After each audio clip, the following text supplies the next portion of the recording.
Maaga pa lang ay gising na si Noel Manalili. Bago pa sumikat ng gusto ang araw, ramdam na niya ang lagkit ng hangin sa loob ng maliit na barung-barung nilang inuupahan sa gilid ng ilog sa Laguna.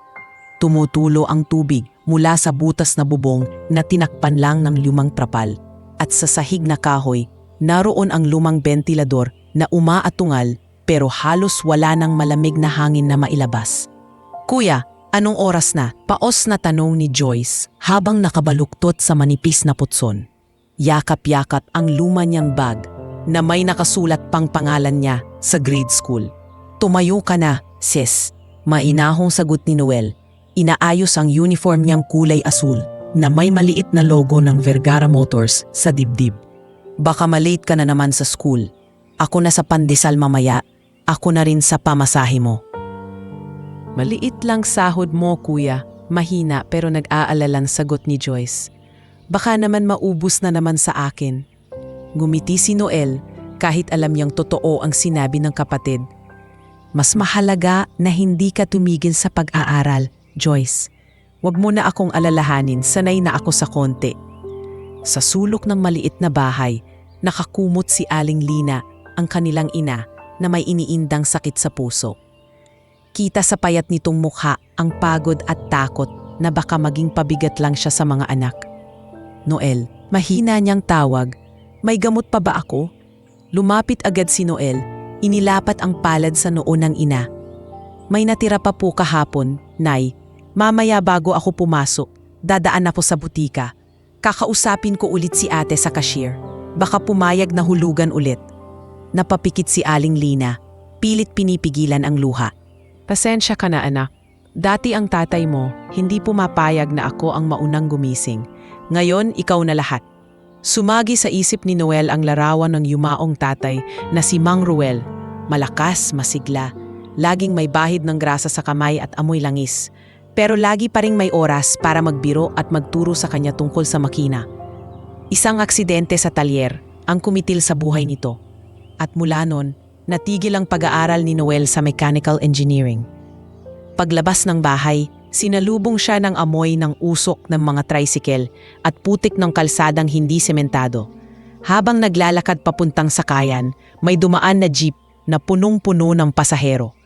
Tumigil ito sandali at sumidaw ang konduktor, "Ayos na, puno na."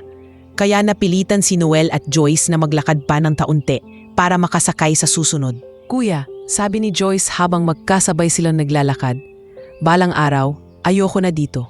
Gusto ko ng bahay na hindi tumutulo pag umuulan." Napangiti siya kahit may bahid ng lungkot. "Darating tayo dyan. Konting tiis pa. Basta ikaw, mag-aral ka ng mabuti. Ako na ang bahala sa pagod." Pagsakay niya sa jeep papunta sa kumpanya, nakatanaw lang si Noel sa bintana. Sa malayo, kita niya ang malaking gusali ng Vergara Motors. Mataas, makintab ang mga salamin. May mga sasakyang nakadisplay sa harap. Doon siya janitor. Walis, mop, basura, CR, yun ang mundo niya ngayon. Pero sa ilalim ng polo niyang manipis, tumitibok pa rin ang puso ng isang mekaniko. Pagpasok sa gate, binati siya ni Kuya Lando, isa sa mga gwardya. "Uy, Noel, maaga ka na naman ah, wala pa nga yung iba. Naglilinis ka na." "Dapat maaga, kuya," sagot niya, sabay ngiti. "Mas okay nang ako ang nauuna kesa ako ang nahuhuli." Sa lobby, nadatnan niya si Mika, ang receptionist na laging naka-makeup at madalas tumingin sa kanya mula ulo hanggang paa. "Good morning, Mika," mahinahong bati ni Noel. Tiningnan lang siya nito at bahagyang nagtaas ng tilay. "Noel, pakidiligan naman yung halaman sa may gilid. Tuyo na, baka isipin ng mga bisita, puro alikabok lang meron tayo dito." "Opo," sagot niya, walang kaangasan. Pagkatapos ko po sa CR sa 3rd floor, bababa ako. Habang naglalakad siya dala ang mop at timba, nasalubong niya si Jeff, ang HR assistant, na laging may dalang folder, pero mas madalas nakikipag-chismisan sa koridor. "Oh, boy walis," biro ni Jeff, sabay turo sa basang sahig. "Baka pwedeng pakibilisan. May dadaan na mga applicants mamaya. Ayaw ko makita nila na parang palengke dito." "Nagpupunas na po ako, sir." Marespeto pa ring sagot ni Noel. "Mga 5 minuto po, tuyo na to." Umirap si Jeff. Kaya mo naman palang bilisan eh. Sa susunod, huwag ka nang tumulala habang nagwawalis. Hindi na sumagot si Noel. Sanay na siya sa ganitong biro. Masakit, pero hindi niya hinahayaan na kainin siya ng galit. Sa halip, pinipili niyang magtrabaho ng tahimik. Magpursige at umuwi na lang ng pagod pero marangal. Pagdating ng break time, bumaba siya sa basement parking. Di po, malayo sa mga naka-aircon na opisina at mababangong perfume. Iba ang amoy. Amoy gasolina, langis at alikabok. Dito siya humihinga ng maluwag. Noel, tawag ni Toti ang kargador na laging pawis na pawis. Pahingi naman ng konting tulong sa motor ko. Ayaw na namang umandar kanina. Baka mamaya malate na naman ako sa pag-deliver. Napangiti si Noel at inilapag ang daladalang walis. Sige Toti, tignan natin. Lumapit siya sa lumang motor na parang ilang ulit ng pinagtagpi-tagpi. Pinakinggan niyang tunog ng paandarin ito. Tiningnan ang karburador. Hinawakan ang mga wiring. Parang choke lang to, sabi niya. Tsaka may bara sa fuel line. May maliit ka bang paho o alambre? Ayon, meron, sagot ni Toti sabay abot ng piraso ng alambre. Sa loob lang ng ilang minuto, naayos ni Noel ang problema. Paandarin ni Toti ang motor at sa pagkakataong ipo, malinis ang tunog ng makina. Grabe ka Noel, manghang-mangha ang kaibigan niya. Parang mekaniko ka talaga. Hindi ka bagay sa walis at mop. Umiling si Noel, may ngiting may halong kirot. Doon ako nagsimula, sa tatay ko. Pero ngayon, dito muna. Trabaho pa rin to. At saka libre mo na baong ko ha. Oo na, akin na tong pandesal sa kakape. Tuwang sagot ni Toti, sabay abot ng papel na supot. Habang kumakain sila sa gilid ng basement, dumaan ang isa sa mga mekanikong regular ng kumpanya. Si Rodel, nilingon nito sandali ang motor, tumikhim at nagsalita. Ikaw ang nag-ayos niya, Noel? Tanong nito. Oo sir, konting linis lang po. Sagot niya. Tis, sagot ni Rodel, halatang ayaw magpatalo. Huwag ka masyadong pakialam sa makina ng iba. Baka mamaya, pag nagka-problema, sa'yo sisiin. Hindi biro ang trabaho namin dito. Tumango si Noel, marahang yumuko. Opo sir, pasensya na po. Tulong lang din po kay Toti. Pag-uwi niya kinagabihan, pagod na pagod ang katawan ni Noel, pero gising pa rin ang isip. Matapos pakainin sina Joyce at Aling Lina at siguraduhing na inom na ng ina ang gamot, umupo siya sa tabi ng maliit na lamesa. Kinuha niya ang luma nilang cellphone, binuksan ang gallery at pinanood ang mga lumang video. Sa screen, makikita si Mang Roel nakaupo sa tabi ng isang makina sa talyer. Noel, tandaan mo ha, sabi ng tatay sa video. Huwag kang basta-basta magpapalit ng pyesa nang hindi mo naiintindihan ang problema. Pakinggan mo muna. Parang tao lang yan, may tunog kapag pagod, may tunog kapag galit, may tunog kapag okay. Napangiti si Noel, sabay pikit ng mata. Sa loob-loob niya, bumulong siya.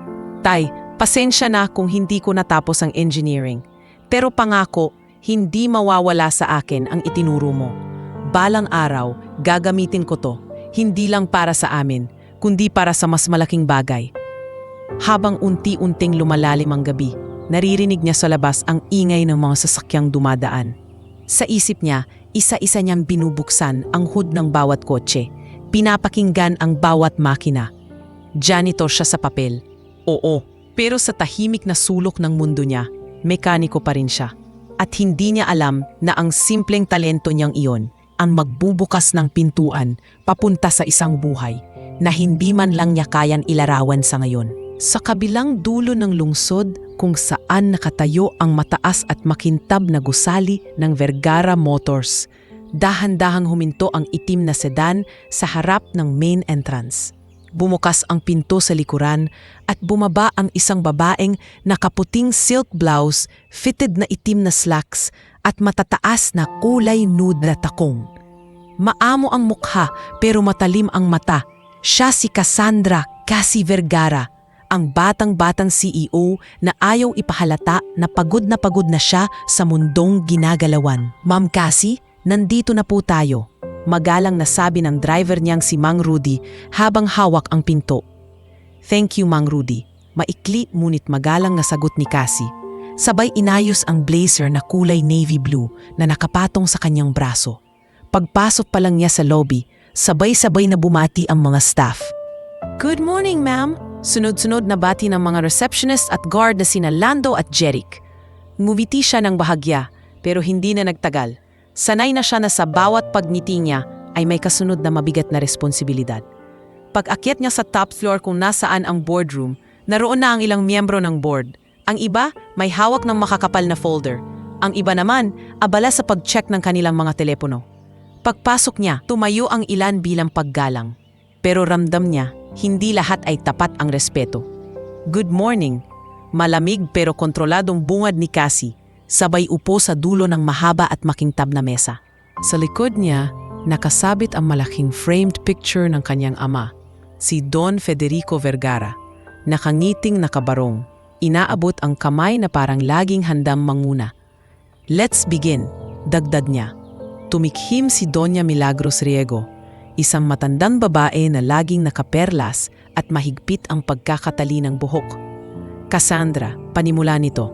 We've reviewed the quarterly report. Mukhang hindi maganda ang pagbaba ng sales sa dalawang modelong ni-launch ninyo nitong taon. Sumingit naman si Engineer Salvador Uy, isang matagal lang consultant ng kumpanya. At hindi lang iyon, marami tayong reklamo sa after-sales service. May mga issue sa makina ng ilang units. We can't risk the legacy of your father, hiha. Napapikit sandali si Cassie. Pilit inaayos ang tono ng boses. I'm aware of the numbers, Doña Milagros. Engineer Uy, may ginagawa na tayong adjustment sa production line at nakikipag-meeting na rin ako sa QA at R&D para ayusin ang mga defect na yan. Pero sapat ba yan? Balik ni Doña Milagros. Hindi ito school project, Cassandra. This is your father's empire. And you're, how old? 28? 29. Maikling sagot ni Cassie, nakatitig sa papeles, pero ramdam ang init ng tingin ng matanda. Exactly. Pagpapatuloy ni Doña Milagros. Too young, too emotional sometimes, I think. Hindi pwedeng puro tapang lang at pride. We need experience. Napatingin siya sa portrait ng ama sa dingding. Sa loob-loob niya, parang naririnig niya ang boses nito. Anak, ikaw ang bahala. Pero huwag kang magpapalamon sa kanila. Give me time, mariing sabi ni Cassie, ngunit hindi nawawala ang respeto sa boses. I promised my father before he died, hindi ko pababayaan ang Vergara Motors. We will recover. I'm working on a long-term plan, not just quick fixes. Umiling si Engineer Salvador. Huwag mong kalimutan, may mga investors na hindi na masaya at may mga kompetitor na handang sumalo sa mga mahuhulog nating kliyente. Hindi ka pwedeng magkamali ng madalas. Isang major scandal lang sa produkto. Pwede tayong mabili ng mura. Parang pumintig ang sentido ni Cassie. Matagal na niyang alam ang lahat ng iyon. Pero iba pala kapag paulit-ulit mo itong naririnig mula sa mga taong parang nag-aabang na lang ng pagkakamali mo. Pagkatapos ng mahigit 1 oras na diskusyon, natapos din ang meeting. Nag-ayos siya ng mga papeles at lumabas ng boardroom na para bang may mabigat na batong nakapatong sa dibdib. Sa hallway, sinalubong siya ni Olivia Salcedo, ang head ng HR, na palaging mahinahon at paborito ng mga empleyado. Ma'am Cassie, malumanay na sabi ni Olivia, okay lang po ba kayo? I heard medyo mainit ang usapan sa loob. Normal lang sa board yun, pilit ng ngiti ni Cassie. Kabisado mo na sila, mahilig sa numbers. Laging may kulang. Pero okay lang ako, Olivia. Kung kailangan niyo po ng kausap, nandito lang ako, alok ni Olivia. Hindi lang po ako HR sa papel, marunong din po ako makinig. Thank you, sagot ni Cassie sabay tapik sa balikat nito. Maybe some other time. Pagbalik niya sa opisina, huminga siya ng malalim. Sa mesa niya, nakapatong ang isang lumang kahong kahoy. Binuksan niya iyon at inilabas ang isang lumang picture. Siya, nakangiting nakatalikod sa isang binatang lalaki. Tangan ang kamay nito. Si Anton Villar, kung hindi lang sana, gulong niya sa sarili. Pero agad din niya itong iniligpit. Walang puwang ang pag-iyak sa araw na maraming kailangan pirmahan. Naalala niya ang gabing iniwan siya ni Anton sa hotel cafe kung saan dapat ay engagement dinner nila. Cassie, I'm sorry, malamig na sabi ni Anton noon. Mahigpit ang hawak sa baso ng wine. Your company is unstable right now. My parents think it's too risky to tie our family name with yours. Akala ko ba mahal mo ako? Nanginginig na tanong ni Cassie. Mahal kita. Sagot ni Anton, pero walang katiyakan sa mata. Pero mahal ko rin ang pamilya ko at kailangan kong sundin ang gusto nila. Simula noon, natuto siyang tumayo ng mag-isa. Hindi na siya umasa na may sasalo pa sa kanya kapag bumagsak ang mundo niya. Bandang hapon, matapos ang sunod-sunod na pirmahan ng dokumento at pag-review ng mga report, hindi na niya finaya ang bigat ng isip. Tumayo siya mula sa swivel chair at kinuha ang susi ng kotse. Sabihin mo kay Mang Rudy, sa basement na lang ako sasakay. Bilin niya sa sekretary niyang si Hana. Opo ma'am, mabilis na sagot ni Hana. Bumaba si Cassie gamit ang private elevator papuntang basement parking. Sa bawat palapag na dinaraanan, pakiramdam niya ay unti-unting lumalayo siya sa mundo ng boardroom at investors, papunta sa mundo mas tahimik, muntong amoy lamis at desolina. Pagbukas ng pinto ng elevator, sinalubong siya ng malamlam na ilaw ng basement. Narimig na ang tunog ng ilang makinang nakabukas pa at ang mahinang tawanan ng mga guard sa malapit. Sa di kalayuan, napansin niya ang isang lalaking naka-uniform ng janitor, nakaupo sa gilid habang umiinom ng kape mula sa plastik na baso. Si Noel kahit hindi pa niya alam ang pangalan. Sandali niya itong pinagmasdan. Tahimik, payat pero matikas ang tindig. At mukhang sanay sa pagod, ramdam niyang hindi ito katulad ng ibang empleyado na laging nagmamadali pero walang laman ang tingin. May kung anong lalim sa mga mata nito kahit mula sa malayo. Lumapit siya sa sariling kotse, isang puting luxury sedan na customized noong nabubuhay pa ang ama niya. Pumasok siya sa loob. Isinara ang pinto at saglit na nagkulong doon. Sumandal siya sa sandalan, pumikit at hinayaang balutin siya ng katahimikan ng kotse. Wala ang ingay ng board members. Wala ang pang-usig ng investors. Wala si Anton. Siya lang at ang mabigat na tibok ng sarili niyang puso. Pagod na ako, Papa. Bulong niya habang nakatingala sa kisame ng sasakyan. Pero hindi ako pwedeng huminto. Makalipas ang ilang minuto, lumabas siya ng kotse at sumandal sa pinto nito. Napatingin siya sa relo. Oras na para umuwi. Kailangan niya ng konting hangin bago sumabak sa susunod na araw na hindi pa niya alam kung gaano kabigat. Kinabukasan, bago pumasok sa opisina, dumaan siya sa butika malapit sa kumpanya. Plano niyang bumili ng vitamins at gamot para sa sarili. Matagal na niyang napapansin ang madalas na pabsakit ng ulo at dibdib niya. Habang nasa loob siya ng butika, napansin niya ang isang pamilyar na boses. Ate, pwede po bang hulugan na lang muna? Mahinahon pero may halong pagmamakaawang sabi ng lalaki sa cashier. Kalahati po ngayon, kalahati sa sweldo. Kailangan lang po talaga ng nanay ko ang gamot sa puso. Napalingon si Cassie. Doon niya nakita malapitan ang janitor sa basement. Nakayukurato, hawak-hawak ang maliit na plastik na may laman na 2 pirasong tableta, habang ang cashier na si Ate Liza ay nag-aalinlangan. Noel, alam mo namang bawal sa policy namin ang hulugan, sabi ni Ate Liza. Pero, alam kong suki ka. Last time na talaga to ha. Ako na ang bahala sa kulang. Basta bayaran mo agad sa susunod. Nagulat si Noel, namula ang mukha. Ate, nakakahiya naman po. Pero maraming salamat. Pangako, babayaran ko po agad. Nanatiling nakamasid si Cassie mula sa gilid. Hindi nagpapakilala.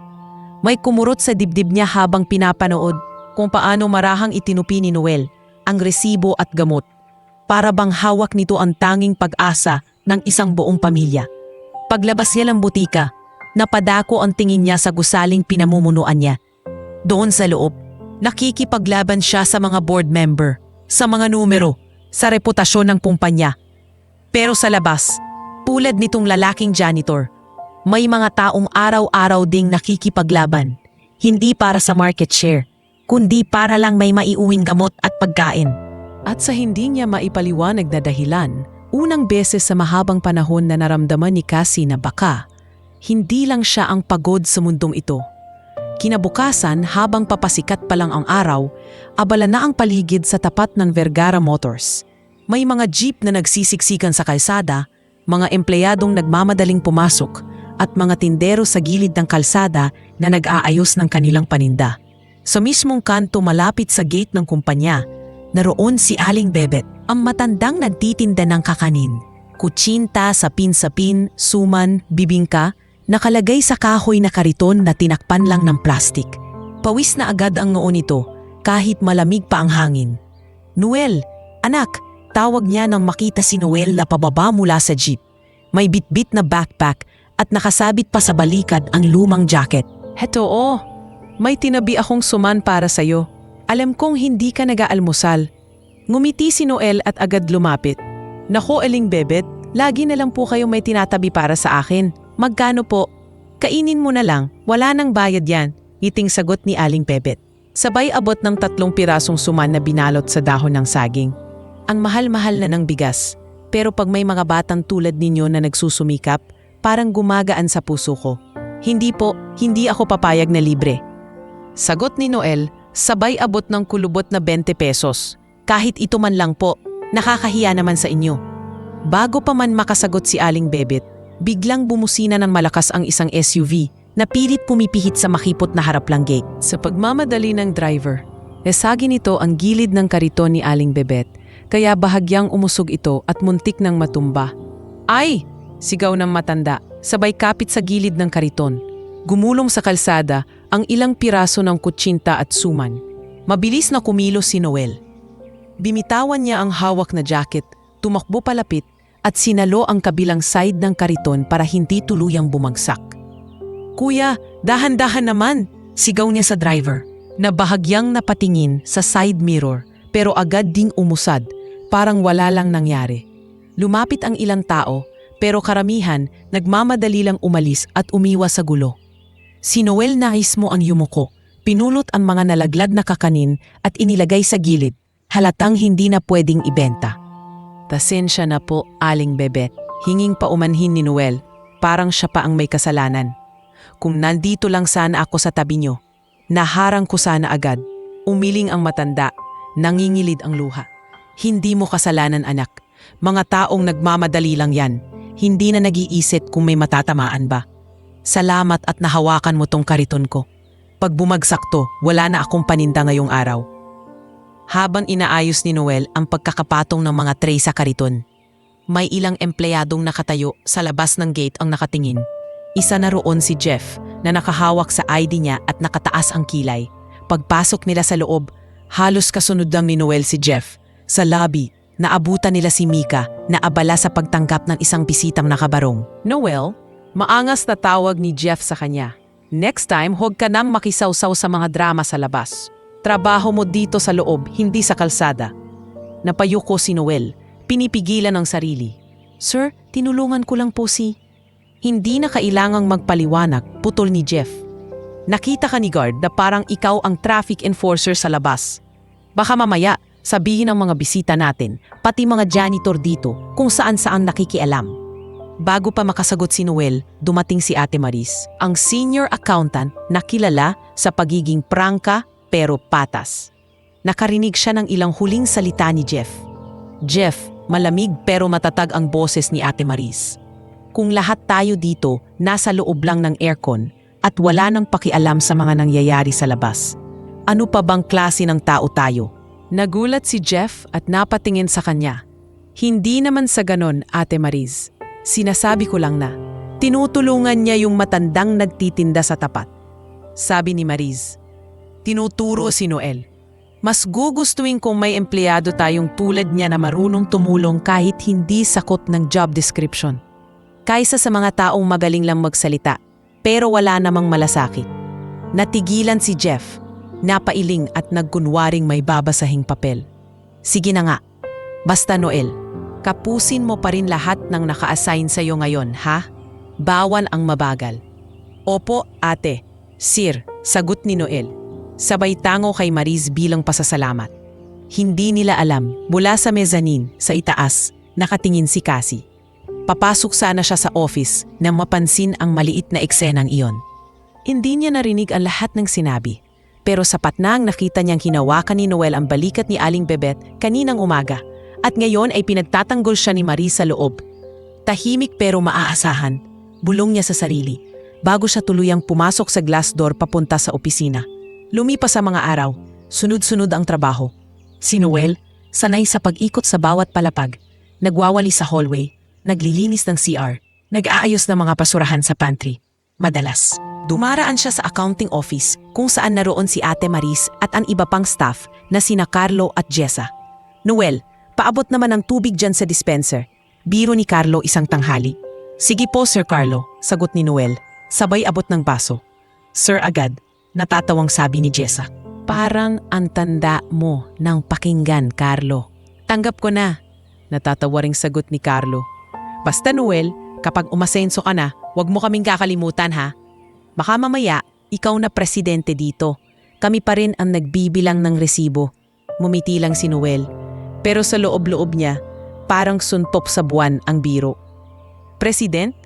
Hindi nga niya matapos-tapos ang ipinangakong ipon para sa pre-enrollment ni Joyce.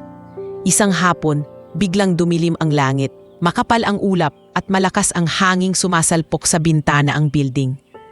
Parang uulan ng malakas, sabi ni Hana habang nakasilip sa salamin. May delivery pa yata ng mga piyesa ngayon, di ba? Tama, sagot ni Olivia. May paparating na van galing sa Pampanga, magdadala ng mga imported na parts. Kailangan natin yon para sa production next week. Sa basement parking, bumuhos na ang ulan. Parang binuhusan ng timba ang buong kalsada at sa loob lamang ng ilang minuto, nagkaroon ng manipis na baha sa labas ng rampa. Sa gitna ng ingay ng ulan, narinig ni Noel ang busina ng van na pilit pumapasok sa basement. Kuya Noel! Sigaw ni God Jeric. Parang namamatayan ng makina yung van sa labas. Mabilis na bumaba si Noel, dala pa rin ang mop na hawak niya kanina. Pagdating niya sa bungad ng rampa, nakita niya ang puting van ng supplier na halfway sa pasukan, huminto at hindi na umuusad. Binubugbog ito ng ulan at kitang-kita ang hirap ng driver na si Ma'am Ernesto, pinipihit ang susi ng paulit-ulit. Pre, ayaw talaga, sigaw ni Ernesto sa kasama niyang pahinante. Baka mapasok tayo ng tubig dito. Hindi nag-isip ng matagal si Noel. Tumakbo siya kahit basang-basa na ang pantalon at sapatos. Mang Ernesto, tulak ko po, sigaw niya, sabay kapit sa likod ng van. Hoy Noel, tawag ni Jeric. Baka madulas ka dyan. Okay lang kuya, sagot niya, sabay diin ang balikat sa pinto ng van. Kailangan makapasok tong van, importante po yan sa planta. Ilang sandali pa, may dalawang utility staff na sina Babylin at Romel ang sumama sa pagtulak. Sama-sama nilang itinulak ang van paakyat, papasok sa basement, habang walang tigil ang pagbuhos ng ulan sa kanila.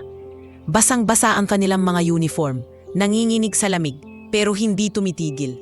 Sa wakas, nang makapasok na ang van sa ilalim ng kongkretong kisame ng basement, muling umandar ang makina. Napasandal si Noel sa gilid, habol-habol ang hininga. Salamat iho, hingal na sabi ni Man Ernesto. Kung hindi dahil sa inyo, baka tumirik to sa gitna ng baha. E di yari tayo sa delay ng pyesa. Trabaho lang po, hingal pero nakangiting sagot ni Noel. Mas mahalaga po na makarating yan sa planta. Sa gilid ng basement, may nakasilong na isang babae na hawak ang payong kahit nasa loob ng gusali. Si Cassie, kagagaling lang sa baba, sakay ng elevator.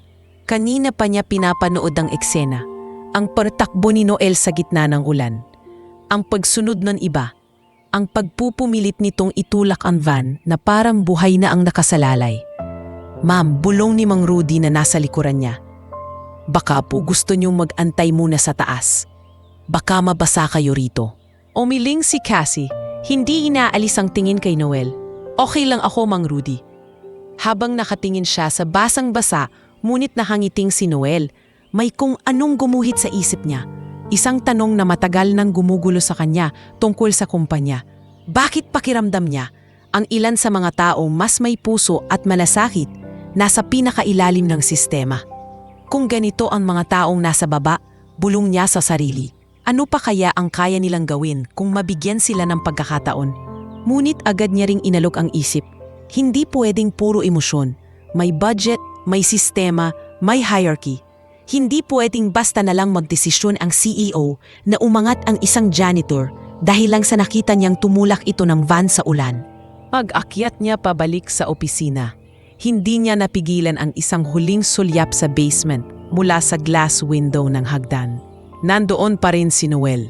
Pinipiga ang basang panyo at inaayos ang sarili bago bumalik sa pagwawalis. Naglakad siya pabalik sa mesa, Mas mabigat ang iniisip kaysa kanina. At sa gitna ng lahat ng iyon, unti-unti nang nagtatagpo ang dalawang mundong magkalayo. Ang mundong sanay mag-utos at magdesisyon at ang mundong tahimik lang na nagsasakripisyo. Umaasa na balang araw may makakapansin sa kanila. Magdamag na umuulan noong gabing iyon, pero kinabukasan, tila nakalimot ang langit sa galit nito. Maliwanag ang araw, pero mabigat ang pakiramdam sa loob ng gusali ng Vergara Motors. Nakaschedule kasi ang isang mahalagang board meeting kasama ang ilang major investors.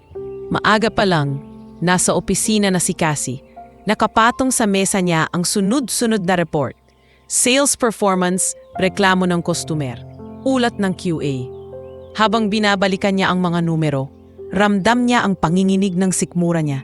Hindi dahil sa gutom, kundi sa halong kaba at inis. Kumatok si Hana sa pinto. "Ma'am, andito na po sina Doña Milagros at Engineer Salvador sa boardroom. Papunta na rin po yung representative ng bagong investor." "Okay," maikling sagot ni Cassie. Sabay pikit sandali. "Give me 5 minutes. Pag-alis ni Hana, tumayo si Cassie at lumapit sa bintana. Mula roon, tanaw niya ang bahagi ng basement driveway kung saan minsan niya nakikita si Noel na nag-aayos ng mga bagay na parang lampas sa pagiging janitor. Naaalala niya ang van na tinulak nito sa ulan, ang paningin nitong hindi sumusuko kahit basang-basa. Kung lahat sana ganun kasipag, mahina niyang bulong, baka mas madali ang buhay.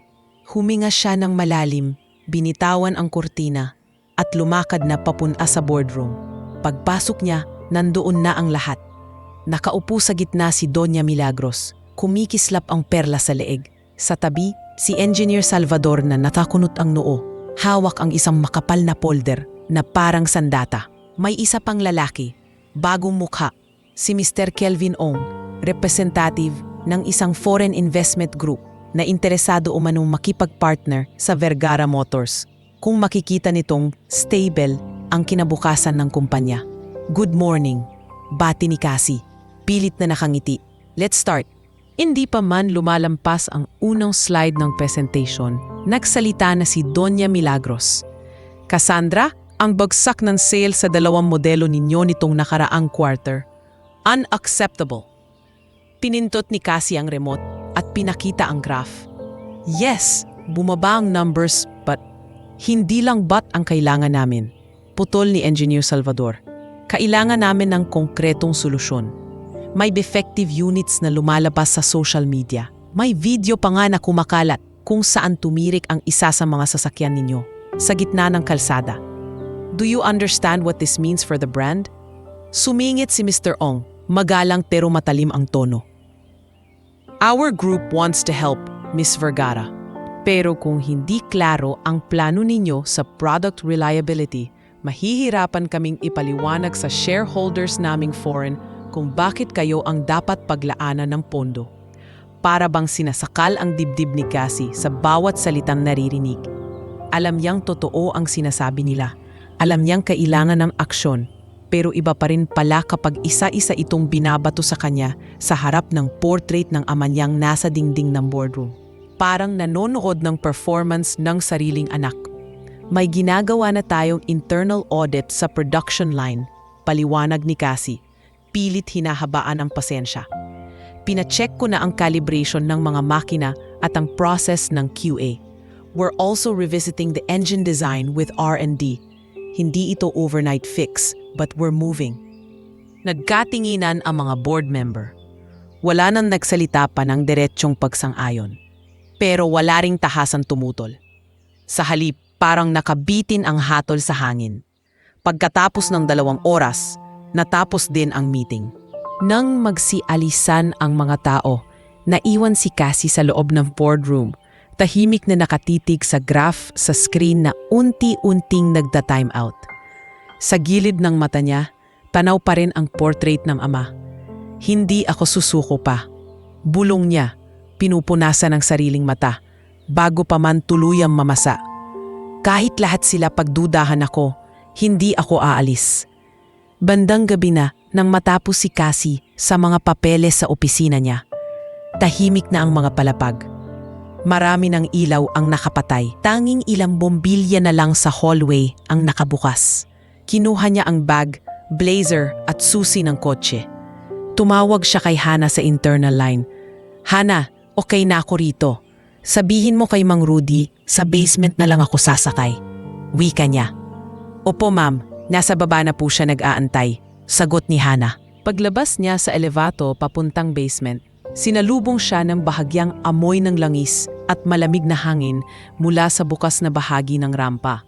Naroon ang ilang sasakyang nakapark, tahimik, makahanay. Sa malayo, nakita niya si Noel na kasalukuyang nagwawali sa tabi ng poste. May bitbit na basahan sa isang kamay. Ma'am Cassie, good evening po. Bati ni Guard Jeric. Good evening, sagot niya. Sabay ngiti ng bahagya. Nasaan si Mang Rudy? Nandoon po sa may kotse niyo, ma'am. Sinusuri lang niya yung tunog kanina. Parang may kakaiba raw sa makina. Paliwanag ni Jeric. Napakunot noo si Cassie. May problema ba?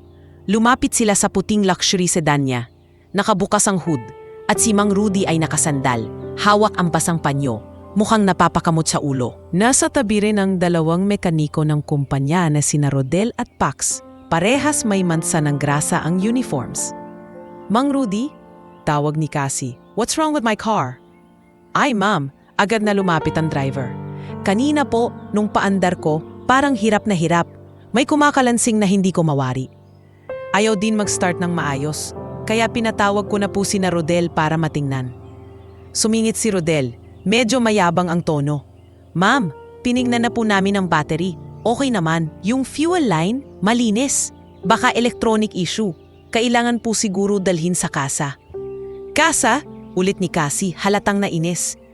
This car is maintained here, sa sariling planta natin. Tapos hindi nyo ma-diagnose kung anong problema? Nagkatinginan sina Rodel at Pax. Ma'am, maraming possible cause. Modern system na kasi to. Hindi na tulad ng mga luma na pwedeng pakiramdaman lang. Paliwanag ni Pax, pero halatang depensa na lang. Muling pinihit ni Mang Rudy ang susi. Umandar sandali ang makina, pero may kakibang kalabog at parang pag-ubo bago muling namatay. Tsk, mariing sabi ni Cassie, sabay hawak sa sentido. Last thing I need today is a broken car. Sa di kalayuan, tahimik lang na nakatingin si Noel. Kanina pa niya pinapakinggan ang tunog ng makina sa bawat pagsubok na paandarin ito. Sa tenga ng isang sanay sa lumang talyer, may kakaibang ritmo ito. Parang may bahagyang sabit sa timing at may tunog na hindi tugma sa andar. Bumalik siya sa pagwawalis. Ayaw makialam. Pero sa tuwing uulit si Mang Rudy sa pagpihip, parang lalong sumisigaw ang instinct niya bilang mekaniko. Napansin ni Jeff na pababa mula sa hagdan ng eksena. Lumapit ito, hawak ang tablet na parang extension ng katawan niya. Ma'am Cassie, everything okay? Tanong niya, pero halatang interesado sa chismis kaysa sa pag-alala. Sira ang kotse ko. Malamig na tugon ni Cassie. And apparently, hindi alam ng sariling mekaniko natin kung bakit. Nagkunwaring sumilip si Jeff sa loob ng hood. Ay nako, baka masyado ng luma ang model na yan, ma'am. Bili na lang po kayo ng bago sa competitor. Pabirong sabi nito, sabay tawa ng mahina. Walang natawa. Sa gilid, muling sumilip si Noel. Hindi na nakatiis. Nanginginig ang dila niya sa kaba, pero naglakas loob siyang magsalita. Ma'am, mahina niyang tawag. Napalingon ang lahat sa kanya. Si Cassie, si Mang Rudy, sina Rodel at Pax, pati si Jeff. Bakit? Tanong ni Cassie. Medyo matalas ang tono. Dala ng pagod sa araw. Pasensya na po, sabi ni Noel. Halos hindi makatingin diretso. Pero kanina pa po ako nakikinig sa tunog ng makina. Parang may mali sa timing o sa injection. Baka po pwedeng. Nagtaas ng kilay si Jeff. Ikaw? Alam mo ang problema ng sasakyan ni Ma'am? Janitor ka lang, Noel. Hindi agad nagsalita si Cassie. Tinitigan niya si Noel mula ulo hanggang paa. Basang sapatos, pagod na muka, bitbit ang walis at basahan. Ngunit naalala niya ang nakita niyang eksena sa ilalim ng ulan. Kung paanong, kahit wala sa job description nito, ginawa ang dapat gawin. Marunong ka sa makina? Tanong niya, ngayong mas mahinahon. Bahagyang tumango si Noel. Opo, ma'am. Dati po akong tumutulong sa talyer ng tatay ko. Mechanical engineering student din po ako noon. Bago po kami naubusan ng pambayad. Nagkatinginan ang mga mekaniko. Kita sa mukha ni Rodel ang hindi pagsang-ayon. Parang nababastos. Ma'am, singit ni Rodel, high-tech itong kotse nyo. Hindi ito parang lumang motor sa kanto. Delikado kung sino-sino lang ang titingin. Sandaling natahimik si Cassie. Nasa pagitan siya ng dalawang mundo. Mundo ng mga lisensyadong mekaniko na kilala sa record at mundo ng isang tahimik na janitor na tanging patunay lang ng galing ay ang narinig niyang kwento tungkol sa van at ang determinasyon sa mga mata nito. Ganito na lang, malamig pero malinaw niyang sabi, nakatingin kay Noel, kung talagang sa palagay mo may alam ka, ipakita mo. Mabagal itong napatingin sa kanya, halatang nagulat. Lapitan mo, dagdag ni Cassie. Silipin mo ang makina. Gusto kong marinig kung ano ang nakikita mo at maririnig. Habang dahan-dahang lumalapit si Noel sa sasakyan, hawak pa rin ang walis sa isang kamay at ang basahan sa kabila. Alam niyang hindi lang makina ang bubuksan niya ngayong gabing iyon. Parang may pintong matagal ng sarado ang unti-unti na ring nabubuksan at hindi niya alam kung sa pagharap niya sa hood ng kotse ng CEO, problema lang ba ang aayusin niya o pati direksyon ng buhay niya. Dahan-dahang inilapag ni Noel sa gilid ang hawak niyang walis at basahan. Ramdam niya ang lahat ng matang nakatingin sa kanya habang lumalapit sa harap ng kotse ni Cassie. Tahimik lang sa basement, tanging ugong ng ilang lumang ilaw at mahinang tunog ng malayong exhaust fan ang pumupuno sa hangin.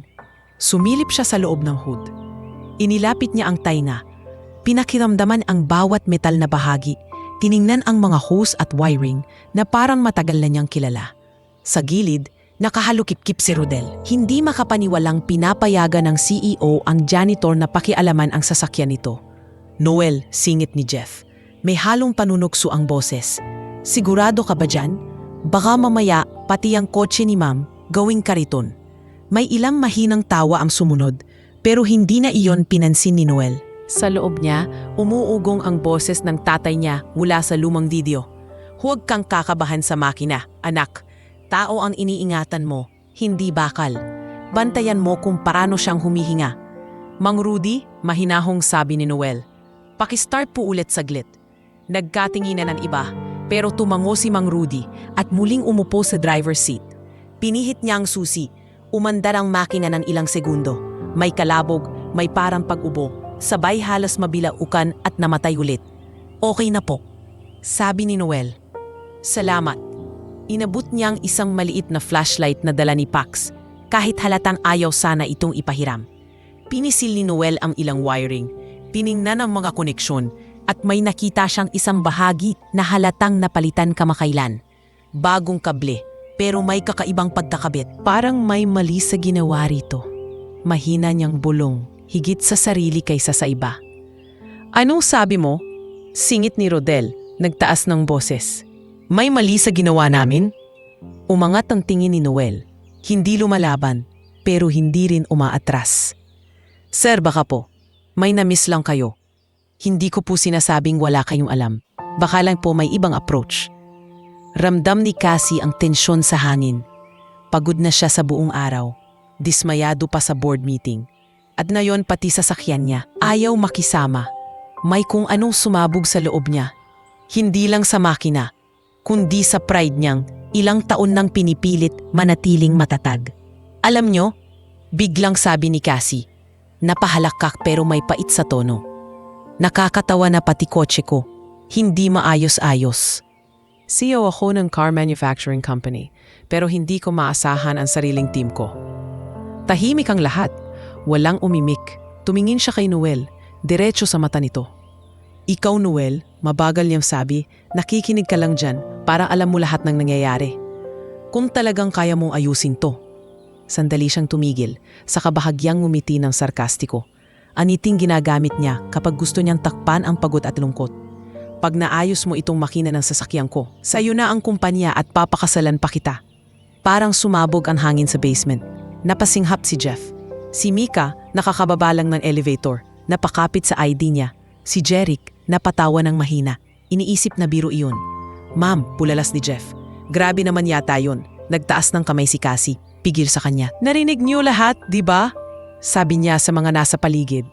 Si Noel, ang test nating ngayong gabi. 30 minutes. Kung magawa niyang umandar ng maayos ang sasakyan ko sa loob ng 30 minutos, hindi ko na siya patatrabahuhin bilang janitor. At kung gusto niyan seryosohin ang sinabi ko, bahagya siyang natawa. Bahala na siya. Nanlaki ang mata ni Noel, hindi makapaniwala sa narinig. Ma'am, baka naman po. Singit ni Olivia, nakakarating lang din sa basement. Dala ang ilang folder. Mainit lang po ata ang ulo ninyo, baka hindi niyo gustong... Olivia, putol ni Cassie, pero hindi na ganoong katigas ang boses. Pagod ako, oo, pero hindi ako nagbibiro sa talento. Gusto ko lang makita kung hanggang saan ang kaya niya. Wala namang mawawala sa atin kung subukan. Tumingin siya kay Noel. Kaya mo ba, Noel? O baka hanggang pakikinig ka lang sa tunog? Humigop ng malalim na hangin si Noel. Tiningnan niya ang oras sa relo ni Jeric. Anong oras na po, kuya? 7:30, sagot ni Jeric. 30 minutes, ibig sabihin hanggang 8 o'clock. Tumango si Noel. Binalingan niya si Cassie. Ma'am, gagawin ko po ang kaya ko. Pero may isa lang po akong hihilingin. Ano yon? Tanong ni Cassie. Pwede po ba ako lang muna ang hahawak sa makina sa loob ng 30 minutos? Mahina pero matatag, nasabi ni Noel. Kung may magulo o magdaldal sa tabi, mahihirapan po ako mag-concentrate. Sanay po ako sa tahimik na talyer. Napatahimik ang lahat. Si Rodel mukhang sasagot pero naunahan na siya ni Cassie. Fine, Anya. Lahat ng hindi kailangan dito, umakyat muna.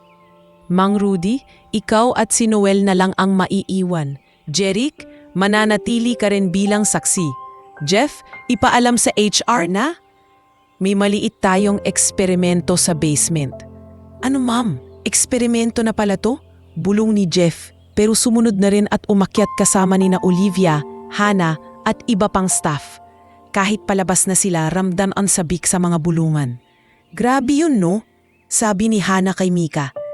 Papakasalan daw si Noel pad na ayos niya? Sana lahat ng problema sa love life ganun kadaling ayusin. 30 minutes lang. Baka mabaliw si ma'am, sagot ni Mika. Pero sa tono nito may halong kilig. Pero ang gwapo ng teksena. Parang pelikula. Sa basement, naiwan sina Cassie, Noel, Mang Rudy, Jeric at ang dalawang mekanikong piniling manatili sa di kalayuan kahit sinabihan ng umakyat. Curious din sila. Simulan mo na, utos ni Cassie, sabay tingin sa phone niya. 7:32. May hanggang 8:02 ka. Pagkatapos noon, tingnan natin kung may milagro talagang mangyayari. Huminga ng malalim si Noel. Hinubad niya ang lumang jacket. Isinampay sa gilid. Kumuha siya ng basahan, pinunasan ng kamay. At tumingin kay Mang Rudy. Mang Rudy, paki-on pulit. Sandali lang, sabi niya. Umandar muli ang makina. Nakinig si Noel ng mabuti sa bawat kalabog, sa bawat pag-ikot. Bawat ingay, parang note sa musika na matagal na niyang alam basahin. Pagkatapos ng ilang segundo, kumaway siya. Okay na po, patayin na, utos niya. Sinimulan na niya ang trabaho. Tinanggal niya ang ilang cover, sinilip ang mga hose, hinigpitan ang ilang bolt na halatang hindi pantay ang kapit. Nakita niya ang isang sensor na mukhang hindi na mabuti ang kontak at isang kable na tila ipinilit ikabit sa maling anggulo. Parang may nagpalit ng pyesa pero nagmadali. Mahina niyang sabi. Halos pabulong. Hindi nasunod ang tamang alignment. Mula sa di kalayuan, pinakikiramdaman ni Cassie ang bawat galaw niya. Hindi niya maipaliwanag, pero sa kabila ng pagod niya sa araw, may kakaibang kapayapaan sa panonood sa isang taong alam ang ginagawa kahit walang diploma sa kamay. 15 minutes, sabi ni Jeric, nakatingin sa relo. Kalahati na. Hindi sumagot si Noel. Pinagpawisan na ang noo niya, pero hindi nanginginig ang kamay. Kinuha niya ang maliit na toolkit na laging nakatago sa bag niya, ang iilang natitirang gamit ng ama niya sa talyer. Binuksan niya ito, humawak sa paboritong maliit na wrench at dahan-dahang inayos ang alignment ng isang maliit na bahagi na parang walang kwenta sa paningin ng hindi sanay. Pag dito nang gagaling ang sablay, bulong niya, tila kausap ang tatay sa isip. Hindi talaga hihinga ng maayos ang makina. Makalipas ang ilang minuto, tumayo siya, pinunasan ang kamay at tumingin kay Cassie. Ma'am, pwede na po siguro subukan? Tumingin si Cassie kay Jeric. Anong oras na? 7:59, sagot nito. May 1 minuto pa bago matapos ang 30. Tumango siya kay Mang Rudy. Sige, start. Sa loob ng ilang segundo, parang huminto ang mundo sa basement. Pinihit ni Mang Rudy ang susi. Umandar ang makina. Pero ngayon, wala na ang kalabog na parang inuubo. Maayos ang ikot, malinis ang tunog, parang bagong tune-up. Walang puwersahang pag-uga, walang sabit. Uy! Bulog ni Jeric na mamangha. Ang linis ng tunog! Napakamot sa ulo si Rodel. Imposible! Kanina ang daming sablay, ngayon, wala. Si Cassie, hindi agad nakapagsalita. Nakatitig lang siya sa kotse, sa hood, saka kay Noel na nakatayo sa gilid. Parang hindi alam kung saan ilalagay ang kamay. Para bang biglang umigting ang bawat pangakong binitiwan niya kanina. Kahit akala niya'y biro lang iyon dala ng pagod. 7:59 pa lang, ma'am. Ulit ni Jeric. Bahagyang natatawa sa kaba. Pasok na pasok sa 30 minutos. Dun lang tila nagising si Cassie mula sa pagkakatulalang parang nanigas ang buong katawan. Tumingin siya kay Noel, sa janitor na humawak sa makina na hindi kayang ayusin ng mga tauhan niya sa loob ng maikling panahon. At sa unang pagkakataon, kailangan niyang harapin ang katotohanan. May nasabi siya kanina na hindi na pwedeng isang tabi na parang wala lang. Parang ang tagal bago may kumilos sa basement. Umiikot lang ang maayos na tunog ng makina sa loob ng concrete na espasyo. Paulit-ulit, malinis, kalmado. Kabaligtaran ng kaba sa dibdib ni Cassie. Nakatingin siya kay Noel na tila hindi alam kung matutuwa ba o mahihiya sa ginawa niya. Si Jeric ang unang bumasag sa katahimikan. Ma'am, steady na po talaga. Wala na yung kalabog. Iba na tunog. Sumunod si Mang Rudy. Bakas ang paghanga. Ma'am, parang bago ulit yung andar. Hindi na nanginginig yung manibela. Ang galing nitong batang to. Nilingon ni Rodel si Noel, halatang naguguluhan sa hiya at inis. Anong ginawa mo? Tanong niya. Hindi na maitatago ang pagkabigla. Wala naman pong special, sir. Sagot ni Noel, mahinahon. May misalignment lang po sa isang bahagi. Tsaka parang hindi maganda ang kapit ng isang kable. Inayos ko lang po. Sa wakas, nagsalita si Cassie. Turn it off na, Mang Rudy. Huminto ang makina. Isinara ni Mang Rudy ang pinto ng kotse at tumabi. Si Cassie, dahan-dahang lumapit sa harapan ng sasakyan. Tinitingnan si Noel na parabang una niya lang itong nakukita ng malinaw. Hindi na ito basta janitor lang na nakikita sa sulok-sulok ng gusali. 7:59, ulit ni Jeric. Tahimik na nakangiti. Noel, pasok na pasok ka sa usapan. Narinig niya ang mahinang hagikhik ni na Rodel at Pac sa likod. Hindi dahil natatawa sila kay Noel, kundi sa absurdong pangako na binitiwan mismo ng CEO. Si Jess naman ay bumalik na sa basement.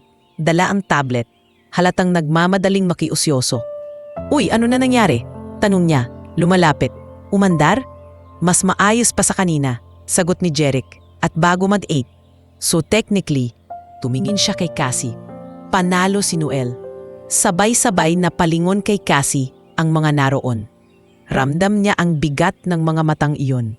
Mga saksi sa salitang binitiwan niya na akala niya'y mananatiling biro. Pero ngayoy parang kontratang hindi na pwedeng basta bawiin. Saglit siyang natahimik, saka pilit nang umiti. Well, Aniya, pilit pinapagaan ng boses. I have to admit, impressive yun, Noel. Napayuko si Noel, namumula ang tenga. Salamat po, ma'am. Pero syempre, dugtong ni Cassie, piniling gamitin ang tono ng isang lider na sanay sa biro at diskusyon. Hindi ibig sabihin nun na bukas, sayo na agad ang kumpanya at may kasal na tayong nakaschedule, di ba? May mahinang tawanan mula sa mga staff. Si Jeff agad na sumalo. Oo nga naman, ma'am. Baka magulat ang buong board pag pagpasok nila sa meeting, iba na ang apelido sa pinto. Mumiti si Cassie, pero hindi niya binura ang seryosong tingin kay Noel. Ang ibig kong sabihin, Noel, dagdag niya, ngayon ay mas mahinahon. may pinafita kang talento. Hindi yun basta-basta. At nakikita kong sayang ka sa walis at mop lang. Nagtaas ng tingin si Noel, naguluhan. Ma'am, ipagpapatuloy natin tong usapan bukas sa office. Wika ni Cassie. Kasama ang HR at plant manager, gusto kong malaman kung ano talaga ang alam mo, saan ka galing, at kung paano ka namin pwedeng magamit ng tama. Tumango si Noel, halatang kinakabahan pero may kumikislap na pag-asa sa mata. Opo ma'am, sa ngayon, dagdag ni Cassie, sabay tingin sa paligid. Tapusin na natin to. Late na, uuwi na ako. Nagmulat siya kay Mang Rudy. Salamat sa tiyaga. Ikaw na bahala bukas sa routine check nito. Pero may kakaiba ka ulit marinig, tawagin mo na si Noel. Mukhang mas magaling pa sa in-house team natin. Napakamot sa batok si Mang Rudy, sabay tawa. Ay, wala na po akong masasabi ma'am. Siya na po idol ko mula ngayon. Ag-alis ni Cassie, sumakay siya sa kotse na yon ay umaandar ng maayos at unti-unti nang lumabas ng basement. Sa rearview mirror, natanaw niya ang maliit na figura ni Noel na muling dinampot ang walis at basahan.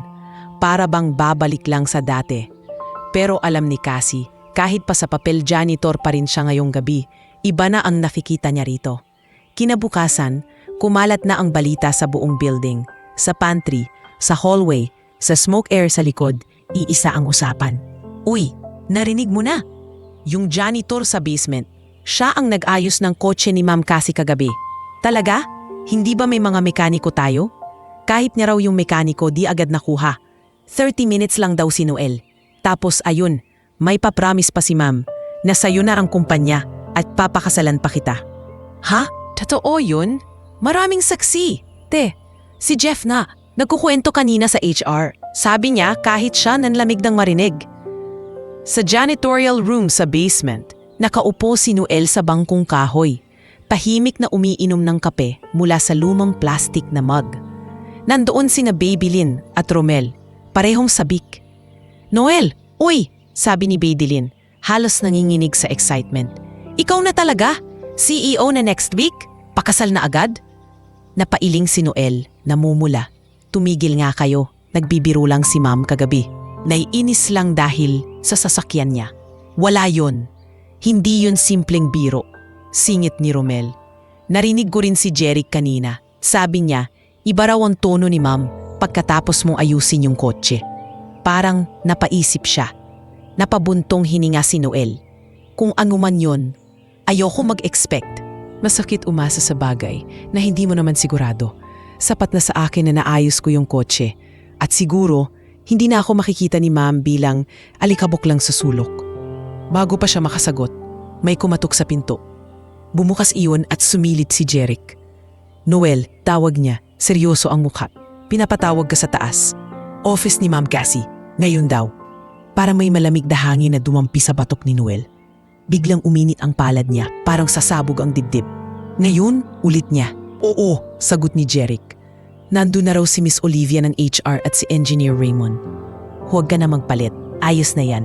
Ako na bahala mag-excuse sa supervisor mo. Napatayo si Noel, bahagyan natigilan. Maalikabok pa ang laylayan ng pantalon niya. May mantsa pa ng sabon ang isang bahagi ng uniform. Pero wala na siyang oras para mag-ayos. Huminga siya ng malalim at sumunod kay Jeric papunta sa elevator. Pag-akyat niya sa top floor, parang ibang mundo ang sinasakyan niya. Tahimik ang hallway, malamig ang aircon at makintab ang sahig na para bang hindi nadadapuan ng kahit isang butil ng alikabok. Nakatayo si Hannah sa labas ng office ni Cassie, hawak ang clipboard. Hi Noel, bati ni Hannah, may ngiting mahinahon. Pasok ka na raw, kanina pa sila naghihintay. Parang buhos ng malamig na tubig ang kaba sa tiyan niya. Dahan-dahan niyang binuksan ang pintuan. Sa loob, nakita niya si Cassie na nakaupo sa likod ng mesa. Seryoso pero hindi galit ang muka. Sa kanan nito, nakaupo si Miss Olivia. May daladalang folder. Sa kaliwa naman, si Engineer Raymond De Los Reyes, ang plant manager. Matangkad, medyo kalbo, may salamin at kilala sa pagiging diretso magsalita. Noel, upo ka, mahinahong sabi ni Cassie. Itinuro ang upuang nasa harap ng mesa niya. Umupo si Noel, ramdam ang lamig ng leather sa likod niya. Hindi niya alam kung saan dapat tumingin, kaya pinili niyang idiretso ang paningin sa gitna. sa pagitan ni Cassie at Olivia. Alam mo siguro kung bakit ka namin pinatawag, panimula ni Cassie, tungkol ito sa nangyari kagabi. Napakagatlabi si Noel. Ma'am, kung may mali po akong nagawa, kung lumampas po ako sa trabaho ko, handa po akong umalis kung kailangan. Umiling si Cassie, bahagyang nagulat sa inaasahan nito. Hindi kita pinatawag para pagalitan, aniya. Pinatawag kita dahil gusto kitang pakinggan. Sumingit si Olivia, binubuklat ang folder. Noel, pinacheck ni ma'am ang personnel file mo. Nakita namin na may remarks doon na dati kang nagtrabaho sa isang talyer. Yung kay Man Roel Manalili, tama ba? Opo, sagot ni Noel. Lumalambot ang boses nang marinig ang pangalan ng ama. Tatay ko po yun. Namatay po siya sa aksidente. Dito na po ako nagtrabaho pagkatapos. Janitor po. Wala na po kaming pera pang enroll, kaya hindi ko na natapos ang mechanical engineering. Tumingin si Angry Raymond. Nakakunot ang noo, pero hindi kontra ang pananaw. Mechanical engineering? Tanong niya. Ilang taon ang natapos mo? 2 po, sir. Sagot ni Noel. Kulang na lang po sana ng isa para makapag-OJT na. Pero kinailangan ko ng tumigil. Nagkatinginan sina Cassie at Olivia. Sa file, hindi nakasulat ang detalye ng pag-aaral niya. Tanging note lang na some college units ang naroroon. Bakit hindi mo sinabi sa amin sa HR noon? Tanong ni Olivia. Sa application mo bilang utility, nakalagay lang high school graduate. Dahil po, napayuko si Noel mahigpit ang hawak sa laylayan ng polo niya. Natatakot po akong isipin niyo na nagyayabang ako. Janitor ang kailangan ninyo, hindi engineer. At kahit may natapos po akong units, wala po akong diploma. Wala po akong lisensya. Hindi ko po alam kung may karapatan pa ako sa mas mataas na posisyon. Sandaling tumahimik ang silid. Ramdam ni Cassie na parang may humampas sa konsensya niya. Ilang taon na palang may ganitong kwentong umiikot sa gusali niya. Ngunit nakikita niya lang ito bilang anino sa sulok ng basement. Noel, mahinahon sabi ni Cassie, nakatingin ng diretso sa kanya. Ang talento, hindi lang nasusukat sa diploma. Mahalagang diploma, oo. Pero noong gabi, walang diploma ang nagpaandar sa kotse ko. Ikaw yon, bahagyang napatingin si Noel sa kanya. Kaya, dugtong ni Cassie, tumingin saglit kay Olivia at Engineer Raymond. May gusto akong ipanukala at nandito sila para tulungan akong pag-isipan kung paano natin ito gagawin ng tama. Sa gilid ng isip ni Noel, sumagi ang mga salitang binitiwan ni Cassie kagabi. Sa'yo na ang kumpanya at papakasalan pa kita, bilang biro. Pero ngayon, ibang uri ng pangako ang naririnig niya. Isang pangakong maaaring hindi tungkol sa pag-aasawa o pagmamay-ari ng kumpanya. Pero tungkol sa pagkakataong matagal na niyang pinagnanasaan. Ang maangat mula sa pagiging boy walis, tungo sa pagkataong matagal nang gustong lumabas. Isang mekanikong may pangalan at kinabukasan. Sa labas ng pinto, hindi nila namamalayan na sa pantry. May 2 lalaki na nagsisimulang kumulo sa inggit. Si Jeff at ang junior engineer na si Paulo. Habang pinagmamasdan ang pag-akyat ni Noel mula sa iba na namang baitang na dati, para sa kanila lang nakalaan. Ganito na lang, mahinahong basad ni Cassie sa katahimikan, habang nakapulupot ang mamadaliri niya sa ballpen na nakalapag sa mesa. Imbes na pag-usapan natin kung lumampas ka ba sa trabaho mo, pag-usapan natin kung paano ka makakalagpas sa pagiging janitor. Napatingin si Noel na bigla sa linaw ng sinabi niya. Nagpatuloy si Cassie, na yon ay nakatingin kay Olivia at Engineer Raymond. Noel, gusto kitang ialok sa isang programa, internal training sa engineering team, habang binibigyan kita ng pagkakataong ipagpatuloy ang mechanical engineering sa gabi. Full scholarship. Sagot ng kumpanya ang tuition, books, pati pamasahe. Parang natuyuan ng laway si Noel. Ma'am, ako po? Oo, ikaw, sabat ni Engineer Raymond. Nakatingin sa papel sa harap niya. Mataas ang grades mong noong college based sa records na nakuha namin. May foundation ka na. Sayang kung ipapabayaan lang natin. Pero sir, nanginginig ang boses ni Noel. Janitor po ako. May kontrata po ako. Papalitan natin yan, singit ni Olivia. Mahinahon pero matatag. Half shift ka na lang sa janitorial muna. for transition. Sa umaga a-assign ka bilang assistant sa engineering team sa plant, under kay Senior Engineer Clarissa Ong. Sa gabi, school. Pag natapos mo ang degree, pwede na nating pag-usapan ang full transfer ng posisyon. Hindi makapaniwala si Noel, parang sumikip at lumuwag ang dibdib niya ng sabay. Naalala niya ang nanay niyang nakahiga sa lumang kutson. Si Joyce na naglalakad sa putikan, papasok sa school. Ma'am, halos paos na ang boses niya. Hindi ko po alam kung paano ako magpapasalamat. Pero sigurado po ba kayo, ang dami pong mas qualified, mas presentable? Putol ni Cassie, may bahid ng pait pero may lambing. Noel, nakita ko kung paano ka magtrabaho. Hindi ko kailangan ng taong magaling lang sa Ingles magsalita sa boardroom. Kailangan ko ng mga taong marunong magpakinig sa makina at higit sa lahat marunong sa tao. Napahimik si Noel. Napalunok siya. Sa kadahan-dahang tumango. Kung ganun po, tatanggapin ko po para po sa pamilya ko. Para rin po sa tiwala ninyo. Mumiti si Olivia. Good, ayusin ko na ang papeles. Pero may kondisyon si ma'am. Kailangan mong panindigan. Wala tayong atrasan pag sumabak ka na. Tama, dagdag ni Cassie. Pag pumasok ka sa training, hindi ka pwedeng tatamad-tamad. Walang late, walang absent na walang dahilan. At higit sa lahat, huwag mong ikakahiya kung saan ka galing. Hindi nating buburahin sa record mo na janitor ka. Kasama yon sa kwento mo. Napayuko si Noel, naninilid ang luha. Hindi ko po ikakahiya, ma'am. Pangako. Kinagabihan, pag uwi niya sa barong-barong, halos mabali ang pinto sa bilis ng pagbukas niya. Nay! Joyce, sigaw niya. May sasabihin po ako. Napabalikwas si Joyce mula sa pagkakaupo sa lumang monoblock chair. Hawak ang notebook niya. Kuya, ano na naman yan? May natira ka bang ulam?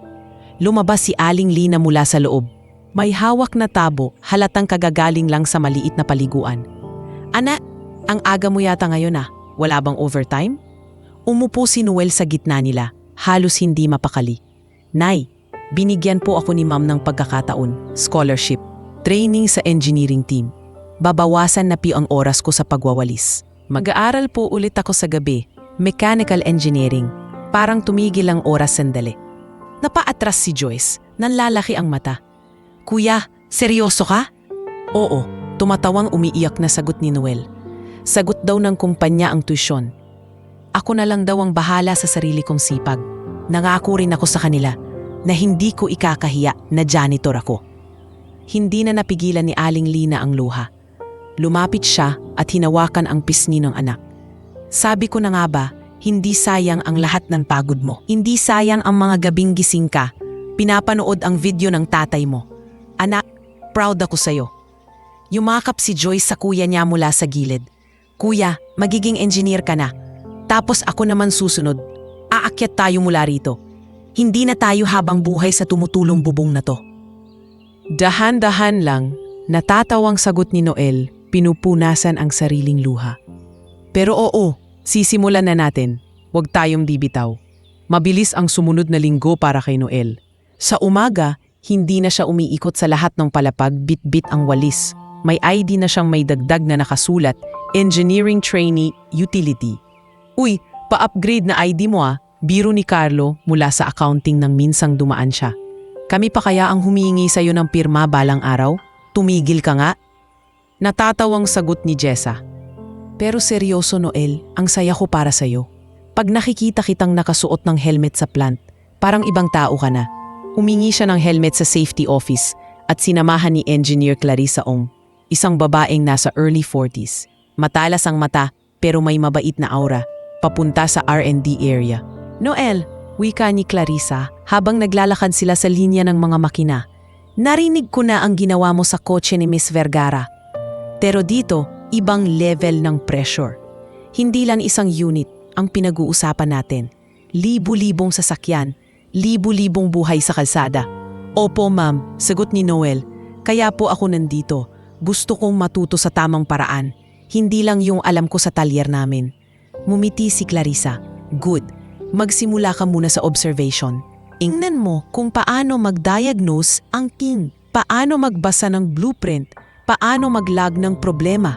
Hayaan mong dumumi ang kamay mo, pero dapat mas marumi pa ang papel mo sa dami ng notes. Sa gilid nila nakatayo si Paolo, ang junior engineer na halos kasing edad ni Noel, pero sanay sa polong plansado at sapatos na makintab. Matagal na itong hindi natutuwa sa balitang may janitor trainee na sasabak sa engineering team. Ma'am Clarissa, sinit ni Paolo, kunwari kalmado. Sigurado po ba kayong okay lang na isama siya sa R&D? Baka mahirapan siyang sumabay. I mean, iba naman po ang talyer sa actual engineering design.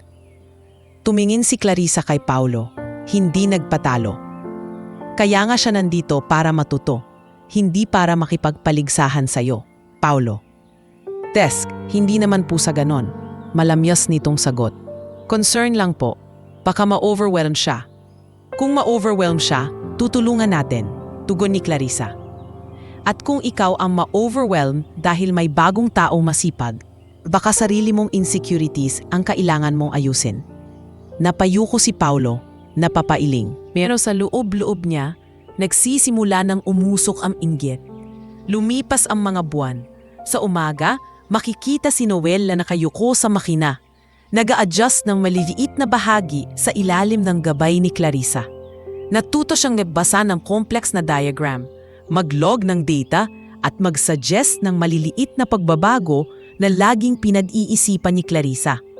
Noel, minsan ay sabi ni Clarissa habang sabay silang nakatingin sa engine layout sa computer.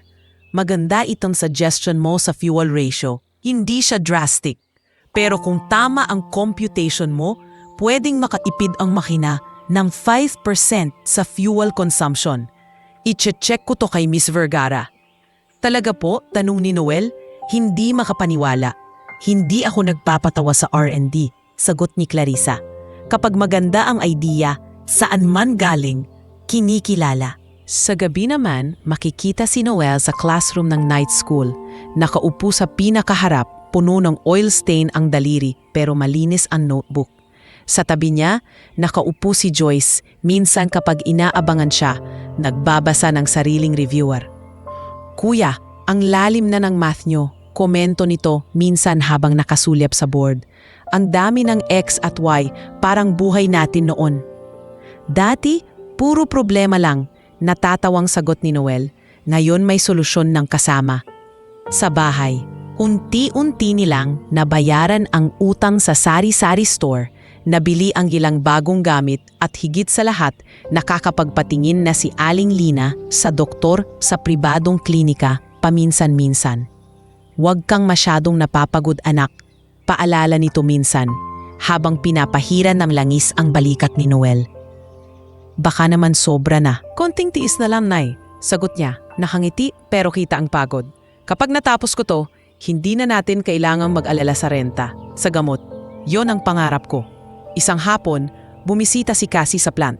Hindi iyon formal visit, kasama ang board. Mag-isa lang siyang naglakad sa linya ng mga makina.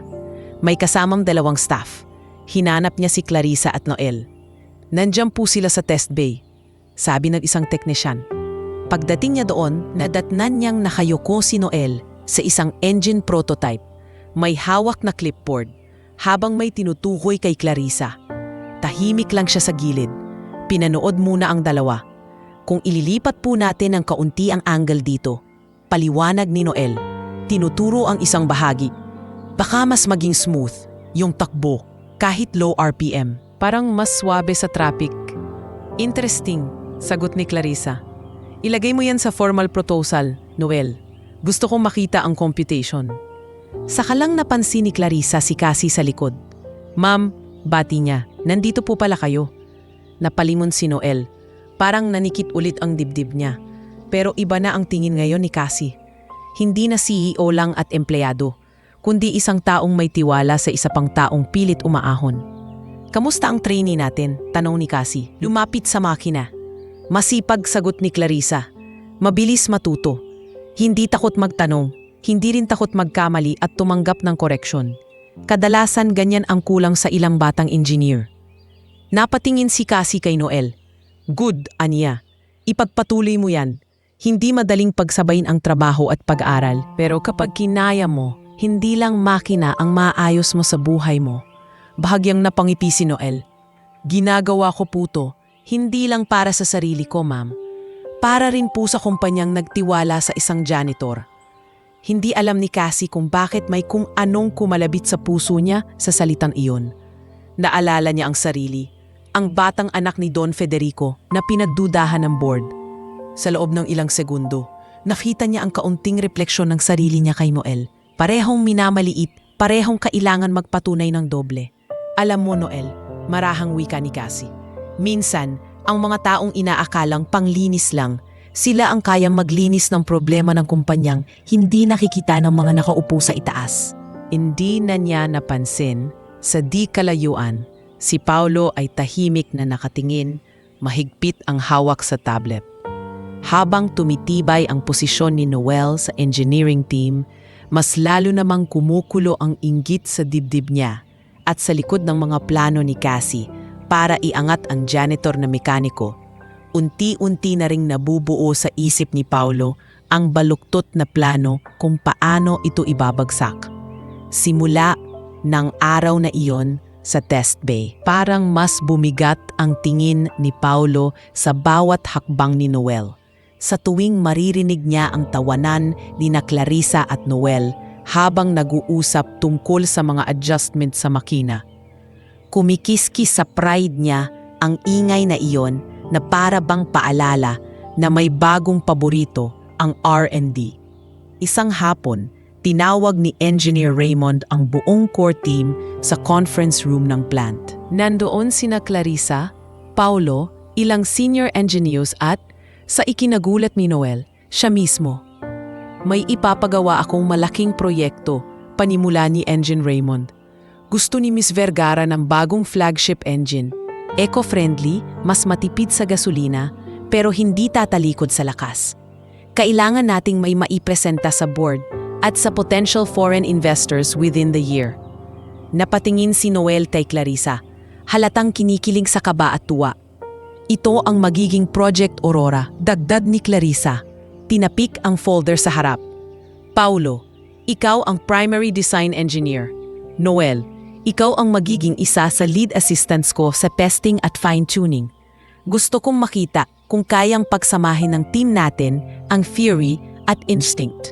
Napakagatlabi si Paulo. Ma'am, medyo pilit ang ngiti niya. Sigurado po ba kayong handa na si Noel para sa ganyang klaseng proyekto? Hindi naman po ako nagdududa sa kanya pero baka ma-pressure siya. Saglit na sumuyap si Clarissa kay Noel bago sumagot. Hindi ka nag-aalala sa kanya, Paulo? Malamig niyang tugon. Nag-aalala ka sa posisyon mo, kaya mas mabuti magtrabaho na lang tayo. Hindi ito tungkol sa ego, tungkol ito sa makina at sa kumpanya. Nagkunwari si Paulo na natawa. Yes, ma'am. Of course po. Pagkalabas ng meeting, halos lumutang sa saya si Noel. Habang naglalakad sila ni Clarissa pabalik sa test bay, hindi niya napigilang magtanong, Ma'am, sigurado po ba kayong kasama ako sa ganito kalaking project? Baka po maraming mas matadal na rito, putol ni Clarissa. Oo, pero ikaw ang nagbigay ng ideya sa fuel efficiency dati, di ba? Hindi kita bibigyan ng ganitong responsibilidad kung hindi kita pinagkakatiwalaan. Noel, hindi lang talent ang meron ka. May disiplina ka rin. Yun ang mas mahalaga. Hindi nila alam na sa di kalayuan, nakasandal sa pader si Paulo, nakikinig, humigpit ang hawak niya sa tablet. Sa isip niya paulit-ulit ang isang pangungusap, hindi pwedeng siya ang maging bida dito. Lumipas ang mga linggo. Sa loob ng test bay, makikita ang prototype engine ng Project Aurora, nakasabit sa stand, nakakabit sa mga wired sensors, parang pusong pinakikinggan ang bawat tibok. Noel, pakibasa yung data log kahapon. Utos ni Clarissa isang umaga. Tingnan mo kung consistent yung fuel consumption sa mid-range RPM. Inuksan ni Noel ang laptop at tumingin sa graphs. Ma'am, sa bandang 2,000 to 3,000 RPM po, ang ganda ng response. Pero sa high range, medyo sumasakit po yung curve. Parang may konting pagtaas sa temperature na hindi tugma sa target. Good catch, sagot ni Clarissa. Diyan tayo magfo-focus. Paulo, Tumingin sina kay Paulo na nakaupo sa kabilang mesa, kunwaring abala sa CAD design. Yes ma'am, revisit mo yung design ng cooling flow sa upper range ng RPM. Noel, tulungan mo siyang isimulate yung adjustment. Gusto kong makita kung kaya nating pababain yung spike. Napilitan si Paulo na tumango. Sige po, aniya, pero malamig ang tono. Habang kinagabihan, naiwan si Paulo sa test bay. Umalis na ang ibang staff, pati si Noel na nagmamadali pang humabol sa night class. Tahimik na ang planta, tanging ilaw sa loob ng bay ang bukas. Tinitigan ni Paulo ang prototype engine. Sa tabi nito, nakasabit ang diagram na may annotations. Ilan doon ay sulat kamay ni Noel. Malinis, maayos. Parang mas lalo itong nagpainit ng ulo ni Paulo. Janitor ka lang dapat. Bulong niya sa sarili. Hawak ang maliit na tool.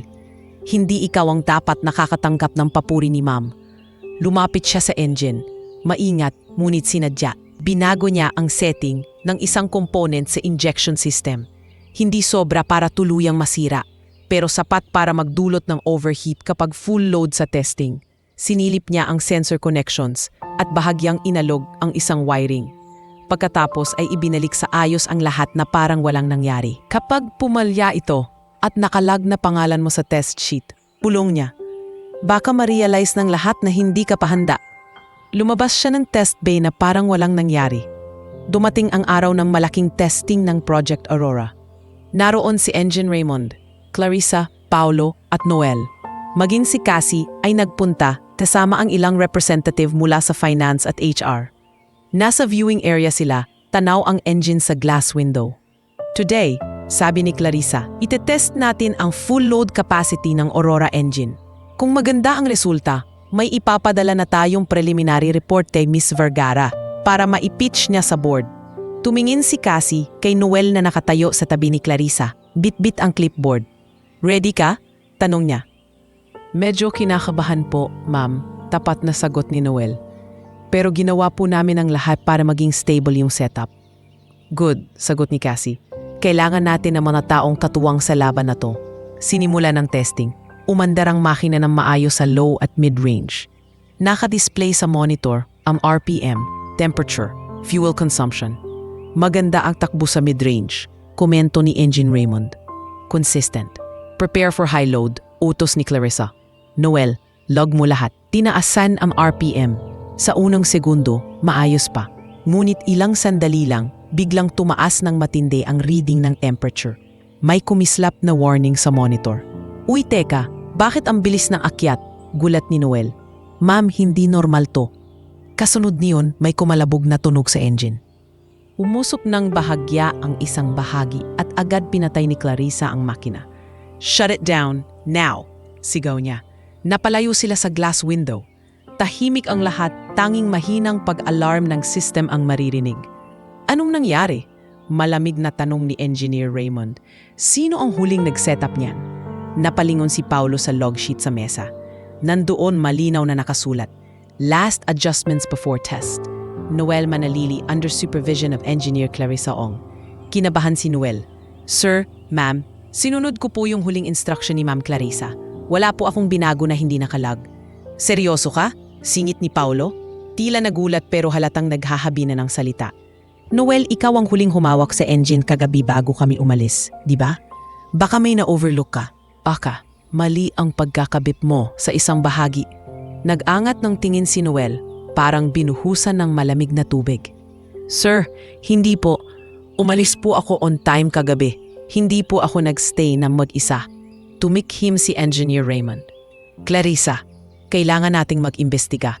For now, freeze muna lahat ng further tests. Noel, suspended ka muna sa direct involvement sa Aurora Project habang hindi pa malinaw kung anong nangyari. Parang gumuho ang mundo ni Noel sa salitang suspended. Sir, ma'am, halos pabulong niyang sabi, please, hindi ko po gagawin yun. Hindi po ako maglalaro sa makina na pwedeng ikasira ng project. Hindi agad nagsalita si Clarissa. Kita sa mukha nito ang pagkalito at pag-aalala, pero wala itong sinabi. Si Cassie nakatingin lang kay Noel. Tinitimbang ang bawat salita, bawat kilos. Kinabukasan, tinawag si Noel sa HR. nandun si Olivia. Seryoso ang muka. Noel, panimula niya. Habang ongoing ang technical investigation, kailangan naming ipahinto muna ang scholarship benefits mo after this semester. Hindi namin sinasabi na kasalanan mo, but until may malinaw na resulta, kailangan naming protektahan ang kumpanya. Parang may humigop sa lakas ni Noel. Ibig sabihin po, kung hindi ma-clear ang pangalan ko, hindi ko na po patutuloy ang pag-aaral? Hindi ko pa masasagot yan ngayon. Malungkot na tugon ni Olivia. Pero may isa pang gustong kumausap sa'yo. Paglabas niya ng HR office, nadatnan niya si Cassie sa koridor, nakahawak sa isang folder. Hindi ito naka-blazer ngayon. Simpleng blouse at slacks lang. Pero mas mabigat ang presensya kaysa dati. Noel, tawag nito, sumama ka sa akin. Dinala siya ni Cassie sa maliit na meeting room. Pagpasok nila, naroon si Clarissa, nakatingin sa laptop na may bukas na video. Sa gilid, may mga printout ng logs at diagram. Umipo ka, utos ni Cassie, pero hindi galit ang tono. May papakita kami sa'yo. Pinindot ni Clarissa ang play. Lumabas sa screen ang recording mula sa CCTV sa test bay. Kagabi, bago ang testing. Kita roon na umalis na si Noel.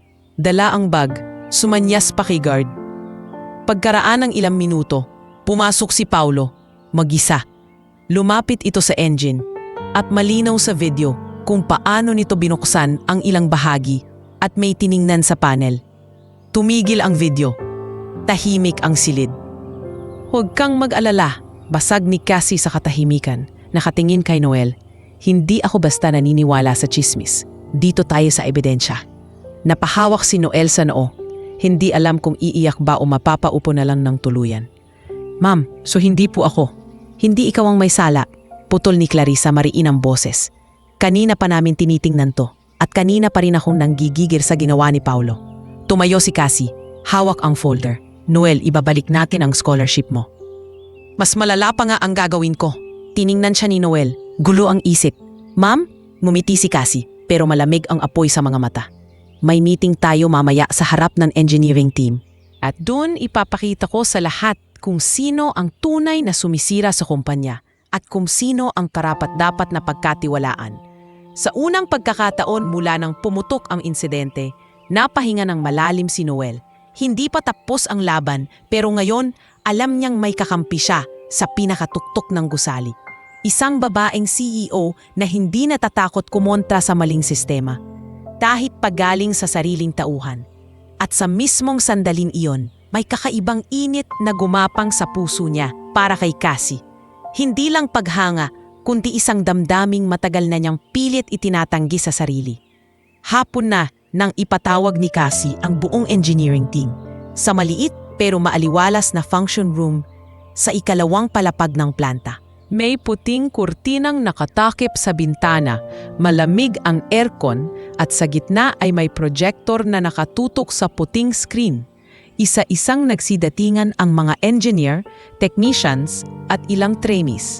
Naroon sina Clarissa, Enger Raymond, Paulo at si Noel na nakaupo sa pinakadulo, tahimik, nakayuko. Sa tabi ng pinto, natatayo si Olivia, bit-bit ang ilang folder. Si Jess naman, kahit hindi naman taga-engineering, nakiyosyoso rin at naupo malapit sa gilid, kunwaring representative ng HR support. Pagpasok ni Cassie, automatikong tumahimik ang lahat. Naka-blouse siyang itim at simpleng slacks, walang blazer, pero ramdam ang bigat ng autoridad sa bawat hakbang. Tumayo siya sa unahan, humawak sa remote ng projector at tumikhim. Good afternoon, panimula niya, malamig pero malinaw ang boses. Alam kong abala kayong lahat, kaya hindi ko hahabaan ang introduksyon. Tinawag ko kayo dahil may nangyari kahapon na pwedeng sumira hindi lang sa Project Aurora, kundi sa tiwala natin sa isa't isa. Nagkatinginan ang mga tao. Kita sa mukha ni Paulo ang bahagyang pagkaputla. Alam ninyo na, patuloy ni Cassie, na sa full load test kahapon, biglang nag-overheat ang Aurora engine. May mga spekulasyon agad na lumabas kung sino ang may sala. May mga pangalan na nasasabi sa pantry, sa hallway, lalo na ang pangalan ni Noel. Napakagatlabi si Noel. Ramdam ang mga matang sandaling sumulyap sa kanya. Pero, Dagdag ni Cassie mas pinabigat ang tono. Dito sa Vergara Motors, hindi tayo umaasa sa chismis. Umaasa tayo sa katotohanan. Pinindot niya ang remote. Umilaw ang projector at lumabas ang CCTV footage mula sa test bay. Nakita ng lahat ang oras sa itaas, bandang 8:00 ng gabi. Makikita ninyo rito, wika ni Clarissa mula sa gilid, na umalis na si Noel ng eksaktong oras ng out niya. Yalang binago sa makina bago siya umalis. Sa video, kita si Noel na naglikpit ng gamit, nagpaalam kay guard sa pinto, at lumabas. Wala nang ibang tao sa loob ng test bay. Hanggang makalipas ang ilang minuto, biglang may pumasok na bagong figura sa screen. Si Paulo, tahimik ang buong silid. Parang sabay-sabay na nauntog ang hangin sa kisame. Kita sa video kung paano siya lumapit sa engine, tumingin sa paligid, at saka binuksan ang ilang panel. Nilapit niya ang kamay sa injection system, nag-adjust ng kung ano, at binalik ang takip. Hindi ko na kailangan i-pause at ulit-ulitin ito, malamig na sabi ni Cassie. Ngunit nanginginig ang panga sa galit. Klaro sa CCTV kung sino ang huling humawak sa engine bago ang test. At hindi si Noel yon. Napabuga ng hangin si Engineer Raymond. Halatang pigil ang inis. Paulo, mariin niyang sabi, ano ang paliwanag mo rito? Napatayo si Paulo. Nanginginig ang kamay. Sir, ma'am, hindi yan ang iniisip ninyo. Tinacheck ko lang yung isang wiring. Baka may nakaligtaan sila, Noel. Gusto ko lang siguraduhin na. Siguraduhin? Singit ni Clarissa. Tumayo rin. Halata ang puot. Siguraduhin mo na babagsak ang test? Alam mo ba kung gaano katindihang pwedeng maging epekto nito? Kung hindi natin agad dahinto yung makina, pwedeng sumabog yon. Hindi lang proyekto ang nilaro mo, pati kaligtasan ng mga tao sa paligid. Ma'am, hindi ko sinasadya. Halos sigaw ni Paulo. Pawis na pawis. Mali lang ang naging calculation ko. Hindi ko alam na magre-resulta sa ganon. Kung honest mistake yan, putol ni Cassie. Bakit hindi mo nire-report sa log? Bakit hindi mo sinabi kahapon bago tayo mag-test? Bakit kailangan pa naming sumilip sa CCTV para makita ito? Wala nang naisagot si Paulo. Nakayuko siyang parang batang nahuling nagsinungaling. Sa kumpanyang ito, nagpatuloy si Cassie humakbang palapit. Pwede kang magkamali, pwede kang matuto, pero hindi pwedeng magsinungaling at manira ng kapwa para mailigtas ang sarili mong pride. Tumayo si Olivia, hawak ang isang papel. Bilang HR, Ania, ipapatalam ko sa iyo, Paulo, na i-efekta na ang preventive suspension mo effective today. May nakahanda na ring administrative case para sa iyo dahil sa gross misconduct at endangerment of company, property, and safety. May karapatan kang sumagot sa reklamo pero malinaw na ang mga ebidensya. Nakayuko si Paulo, nanginginig ang labi. Ma'am, Miss Vergara, peace. Hindi na siya tiningnan ni Cassie. Sa halip, lumingon ito kay Noel. Ngayon, Ania, kailangan din nating linisin ang pangalan na sira dahil sa mga maling hinala. Parang ayaw tumayo ng tuhod ni Noel, pero tinanguan siya ni Clarissa, kaya marahan siyang tumindig. Noel, tawag ni Cassie. Mula sa araw na ito, ibinabalik ko ng buo ang scholarship mo. At hindi lang yon. Nagbulungan ang mga tao. Si Jeff halos malaglag ang panga. Tinatanggal ko ang suspension mo sa Aurora Project, patuloy ni Cassie. At gusto kong ipaalam sa harap ng lahat na kung hindi dahil sa mga ideya mo at sipag mo sa data, wala tayong maipagmamalaking progress sa fuel efficiency ng engine na to. Namasa ang mga mata ni Noel. Ma'am, sobra na po to. Ginawa ko lang po yung trabaho ko. Exactly, tugon ni Cassie. Ginawa mo ang trabaho mo ng tama, kahit na mas madali sanang tumahimik lang at sumunod. At yan ang klase ng tao na gusto kong maging muka ng bagong Vergara Motors. Umalingaw-ngaw ang marahang palakpakan sa loob ng silid. Nagsimula kina Clarissa at Engineer Raymond, sinundan ng ilan pang engineers. Tumayo si Carlo na sumilip pa mula sa pinto. Sabay sigaw ng mahinang, "Solid ka, Noel." Siniko siya ni Jessa, pero nakangiti rin. Si Noel, hindi alam kung saan titingin. Parang naninibago siya sa init ng mga palad na pumalakpak para sa kanya. Ilang taon na siyang naglilinis ng sahig sa kumpanya, pero ngayon, pakiramdam ang tinutungtungan niya ay hindi na lang tiles, kundi respeto. May isa pa akong gustong linawin, dagdag ni Cassie, tumitik sa buong grupo. Kung sino man ang nagpakalat ng chismis na si Noel ang may sala bago pa man lumabas ang investigasyon, sana ito na ang maging huling pagkakataon. Wala akong pakialam kung ilang taon ka na dito o anong titulo mo. Kung ikaw ang unang sumisira sa kasama mo nang walang basahan, isa kang liability sa kumpanyan to. Parang pinagsakliban ng langit si Jeff na alam sa sarili niyang siya ang unang nagkwento sa pantry. Hindi na nagsalita si Cassie pero nahuli siya ng tingin nito. Even for a second, alam niyang alam nito. Pagkatapos ng meeting, isa-isang naglabasan ang mga tao. Lumapit si Clarissa kay Noel. Bata, wika niya, tinapik ang balikat niya. Hindi lahat nabibigyan ng pagkakataon na malinis ang pangalan nila ng ganyan kalinaw. Alagaan mo yan, huwag mong sayangin. Opo ma'am, sagot ni Noel. Pilit pa ring nilulunok ang emosyon. Lumapit din si Engineer Raymond. From now on, sabi niya, gusto kitang makita hindi lang bilang trainee, kundi bilang future key engineer. Hindi ako madalas magbigay ng ganyang salita, kaya wag mo akong ipahiya. Napatawanan nahihiya si Noel. Hindi ko po sasayangin, sir. Kinagabihan, nasa rooftop si Cassie, nakatayo sa gilid, nakatanaw sa mga ilaw ng syudad. Umampas ang malamig na hangin sa mukha niya, pero hindi pa rin nababawasan ang init ng dugo niya sa nangyari. Narinig niya ang mahinang yabag sa likod. Paglingon niya, naroon si Noel. Hawak ang 2 lata ng malamig na kape na nabibili sa vending machine. Ma'am, mahina niyang bati. Halatang nag-aalangan. Pasensya na po kung sinundan ko kayo. Sabi po ni Hana, dito raw kayo minsan nagpapahangin pagpagod. Napangiti si Cassie, bahagyang natatawa. Sinusumbong na pala ako ng sekretarya ko, biro niya. Halika na, wala namang board member dito, hindi ka mapapagalitan. Lumapit si Noel at iniabot ang 1 lata. Thank you po sa lahat ng ginawa ninyo kanina. Kung hindi nyo pinanindigan ang investigasyon, baka wala na po akong scholarship, wala na po ang Aurora, at humugot siya ng hininga. Baka wala na rin po akong tiwala sa sarili. Hindi kita tinulungan para magpasalamat ka. Sagot ni Cassie, tumungga sa kape. Ginawa ko yun dahil yun ang tama at dahil naalala ko yung sarili ko sa'yo. Totoo po? Gulat na tanong ni Noel.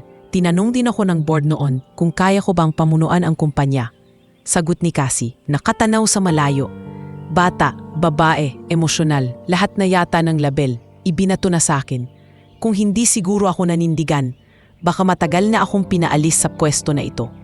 Kaya kapag may nakikita akong isang taong minamaliit pero kayang tumayo sa gitna ng unos, hindi ko kayang palampasin. Tahimik si Noel sandali. Pinakiramdaman ang bawat salitang iyon. May kung anong bigat at lambing sa loob ng dibdib niya. Ma'am, wika niya mahina pero malinaw. Kung hindi niyo ako kinuha bilang janitor, wala po ako rito. Kung hindi niyo ako binigyan ng chance, baka hanggang walis lang po talaga ako. Hindi lang ako yon, sagot ni Cassie. Ikaw ang nagdesisyon na magpursige. Kung tinamad ka noong unang araw pa lang, hindi na aabot sa Aurora to. Nagkabanggaan ang mga paningin nila. Sa ilang segundo, nawala ang ingay ng lungsod, nawala ang lamig ng hangin. Naiwan lang ang 2 taong parehong sugatan pero lumalaban. Ang CEO na halos lamunin ng duda ng board at ang janitor na halos lamunin ng sistema. By the way, biglang sabi ni Cassie, pilit binasag ang biglang naging seryoso at personal na atmosfera. Naaalala mo pa ba yung sinabi ko noong gabi sa basement? Pag naahayos mo ang makina, sayo na ang kumpanya at papakasalan pa kita? Namula si Noel hanggang tenga. Ma'am, akala ko po biro lang yon, nauutal yung sagot. Napatawa si Cassie pero sa mata niya, may bahagyang kilig na pilit niyan itinatago. Relax, hindi ko ipapamana agad ang kumpanya. Baka atakihin sa puso ang board. Pero tungkol sa isang bahagi nun, tumigil siya saglit, umiling. Huwag muna ngayon, marami pa tayong kailangang ayusin. Sa kumpanya, sa sarili, sa mga pangarap mo. Umiling si Noel pero nakangiti. Hindi po ako nagmamadali, ma'am. Ang mahalaga po, hindi niyo na ako nakikitang janitor lang. Hindi lang kita nakikita bilang engineer lang din, sagot ni Cassie. Mahinang napangiti. Nakikita kitang partner sa laban na to. Sa ilalim ng mga ilaw ng lungsod, habang hawak ang tig-iisang lata ng kape, tahimik nilang pinanood ang gabi. Hindi pa ito ang dulo ng kwento. Malayo pa. Pero sa sandaling iyon, alam nilang pareho, unti-unti nang nag-aayos ang hindi lang makina kundi pati ang direksyon ng mga buhay nilang matagal ng puro pagsusubok at pagod. Pagkatapos ng gabing iyon sa rooftop kung saan tahimik lang na magkatabi sina Cassie at Noel na may tig-iisang lata ng kape, parang may hindi na maibabanik sa dati. Hindi na ulit naging simpleng Ma'am at Noel lang ang pagitan nila. Kahit walang tahasang binabanggit, may dagdag na bigat at init sa bawat tinginan, bawat tawag ng pangalan, bawat simpleng ingat ka bago umuwi. Lumipas ang mga buwan. Sa paglipas ng mga iyon, unti-unting umusad ang Project Aurora. Mas naging maingat ang team, lalo na si Clarissa. Lahat ng adjustments documented, lahat ng test may cross-check. At sa bawat mahalagang desisyon, hindi nawawala ang boses ni Noel. Maingat, hindi nagyayabang, pero malinaw. Noel, tingnan mo tong bagong reading. Sabi ni Clarissa isang hapon, itinuturo ang graph sa monitor. Kung tama to, lumilinaw na ang konsumo natin sa high RPM. Tiningnan ni Noel ang data, kumurap-kurap. Ma'am, ang ganda na po ng curve. Halos diretsyo na. Baka po pwedeng pa nating bawasan ng kaunti ang friction dito sa banda to. Tinuro niya ang isang bahagi sa layout. Konti na lang po, baka maging flagship worthy na talaga. Napangiti si Clarissa. Alam mo Noel, kung hindi kita kilala, iisipin kong ilang taon ka ng lisensyadong engineer. Pero huwag kang mag-alala, darating din tayo dyan. Sa gabi, ganun pa rin ang rutina ni Noel. Classroom, libro, mahabang equation, puyat. Pero iba na ang laman ng puso niya sa tuwing iisipin niya ang kinabukasan. Hindi na lang baka, unti-unti na itong nagiging kapag. Kuya, midterms niyo na pala bukas ah. Sabi ni Joyce isang gabi habang sabay silang nag-aaral sa mesa. Hindi ka na natutulog. Matutulog ako pagkatapos nito. Sagot ni Noel, sinusulatan ng reviewer niya. Kapag pumasa ako sa subject na to, isang SEM na lang sis, isang SEM na lang talaga. Napangiti si Joyce. Hindi lang ikaw ang nangangarap kuya. Kasama mo kami ni nanay sa bawat linya ng notebook na yan. Sa sulok, nakahiga si Aling Lina, nakikinig lang. Napaluha siya ng hindi napapansin. Ang dating batang humahawak sa sirang laruan, ngayon ay humahawak na sa kinabukasan nilang lahat. Dumating ang araw ng final major test ng Project Aurora. Ngayon, hindi lang engineering team ang naroroon. Nasa viewing area si Cassie, sina Doña Milagros, Engineer Salvador, pati si Mr. Kelvin Ong na nagbalik mula sa unang pagbisita. May mga nakasabit na banner sa labas ng planta. Vergara Motors Internal Testing Aurora Engine. Today is crucial. Bulong ni Olivia kay Hana sa gilid. Kapag pumalya ulit to, yari na naman si Cassie sa board. Pero kapag pumasa, sagot ni Hana, baka ito na yung simula ng pagbalik ng tiwala ng lahat sa kanya. Sa loob, suot ni Noel ang puti at perdeng helmet. Katabi si Clarissa. Tinitingnan niya ang engine na parang kaibigan na pinagdaanan niya ang lahat ng pagod at puyat. Noel, sabi ni Clarissa, ikaw ang magsimula. Ma'am? Gulat niyang tanong. Tiwala ako sa'yo, sagot ni Clarissa. At gusto kong makita ng board kung sino ang isa sa pinakamalaking dahilan kung bakit tayo umabot sa araw na to. Huminga ng malalim si Noel, tumango. Lumapit siya sa control panel, tumingin sa camera na nakalink sa viewing area. Hindi niya sinasadya, pero sa kabilang screen sandaling nagtagpo ang mata nila ni Cassie. Kahit digital lang, ramdam niya ang suporta roon. Starting initial ignition, mahinahong sabi ni Noel. Kahit hindi naman kailangan magsalita, sinusunod ang protocol. Low to mid RPM. Umandar ang Aurora engine. Malinis ang tunog. Maayos ang minor. Tumakbo ang oras. Stabilized. Bulong ni Clarissa. Good. Good. Proceed to high load. Utos ni Engineer Raymond mula sa communication line. We need to see real performance. Tumaas ang RPM. Dati, dito nagsisimulang magloko ang reading. Pero ngayon, steady ang graph. May bahagyang pag-angat sa temperature, pero nasa loob ng ideal limits. Fuel consumption? Tanong ni Cassie. Optimal, sagot ni Clarissa, nakatingin sa data. Mas matipid pa sa initial target natin. Muling tumakbo ang ilang minuto. Walang usok, walang kalabog, walang warning. Wala ring palya sa sistema. Parang sa wakas, sumabay ang lahat.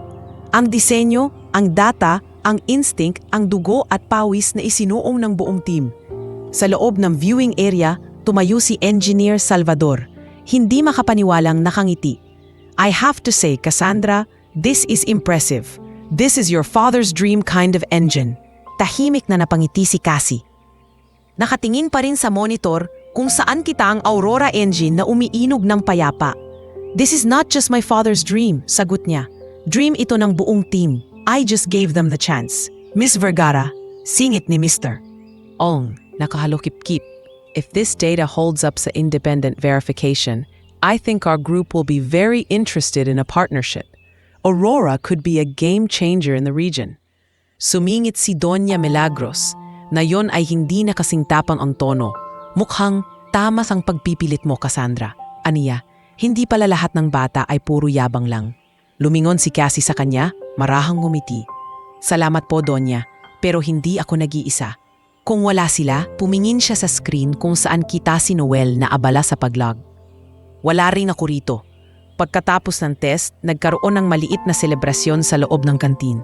Walang engranding dekorasyon, pero may pansit, fried chicken at ilang tray ng palabok na inambag ng iba't ibang department. May maliit na streamer sa dingding. Congrats Aurora team. Nagawa lang sa bond paper at colored pens.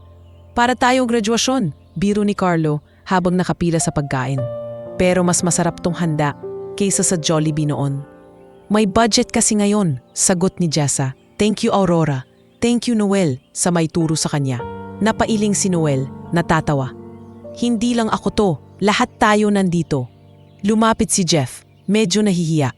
Bro, wika niya, huminga ng malalim. Noel, pasensya ka na sa mga nauna kong salita dati. Minsan, mas mabilis ang dila ko kaysa sa utak. Hindi ko na uulitin yon. Tinitigan siya ni Noel sandali, sakang mumiti. Okay na yon, Kuya Jeff. Tapos na yon.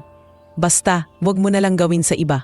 Scout's honor, sagot ni Jeff, sabay taas ng dalawang kamay. Tsaka, kung may bukas na posisyon na assistant sa engineer na may libre tips sa love life ng CEO, taga-suporta mo ako. Napailing si Noel, namula. Wala namang ganon, sabay iwas ng tingin.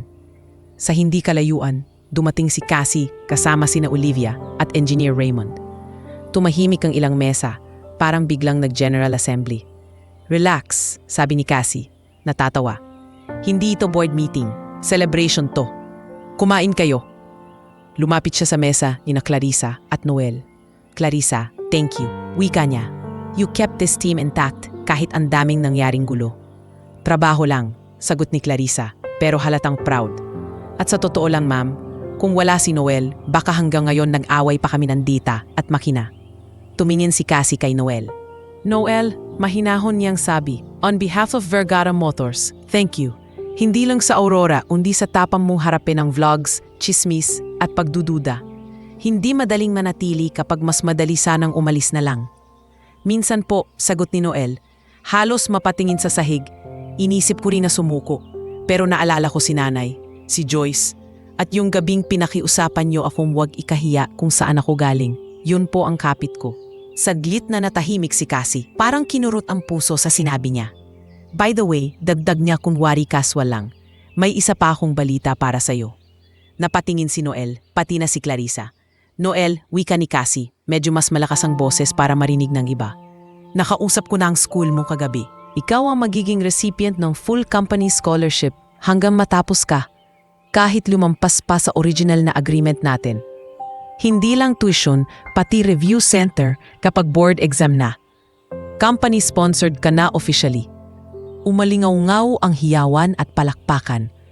May sumigaw pa ng Engineer Noel, pa-selfie. Nanlamig ang kamay ni Noel, pero mainit ang mata.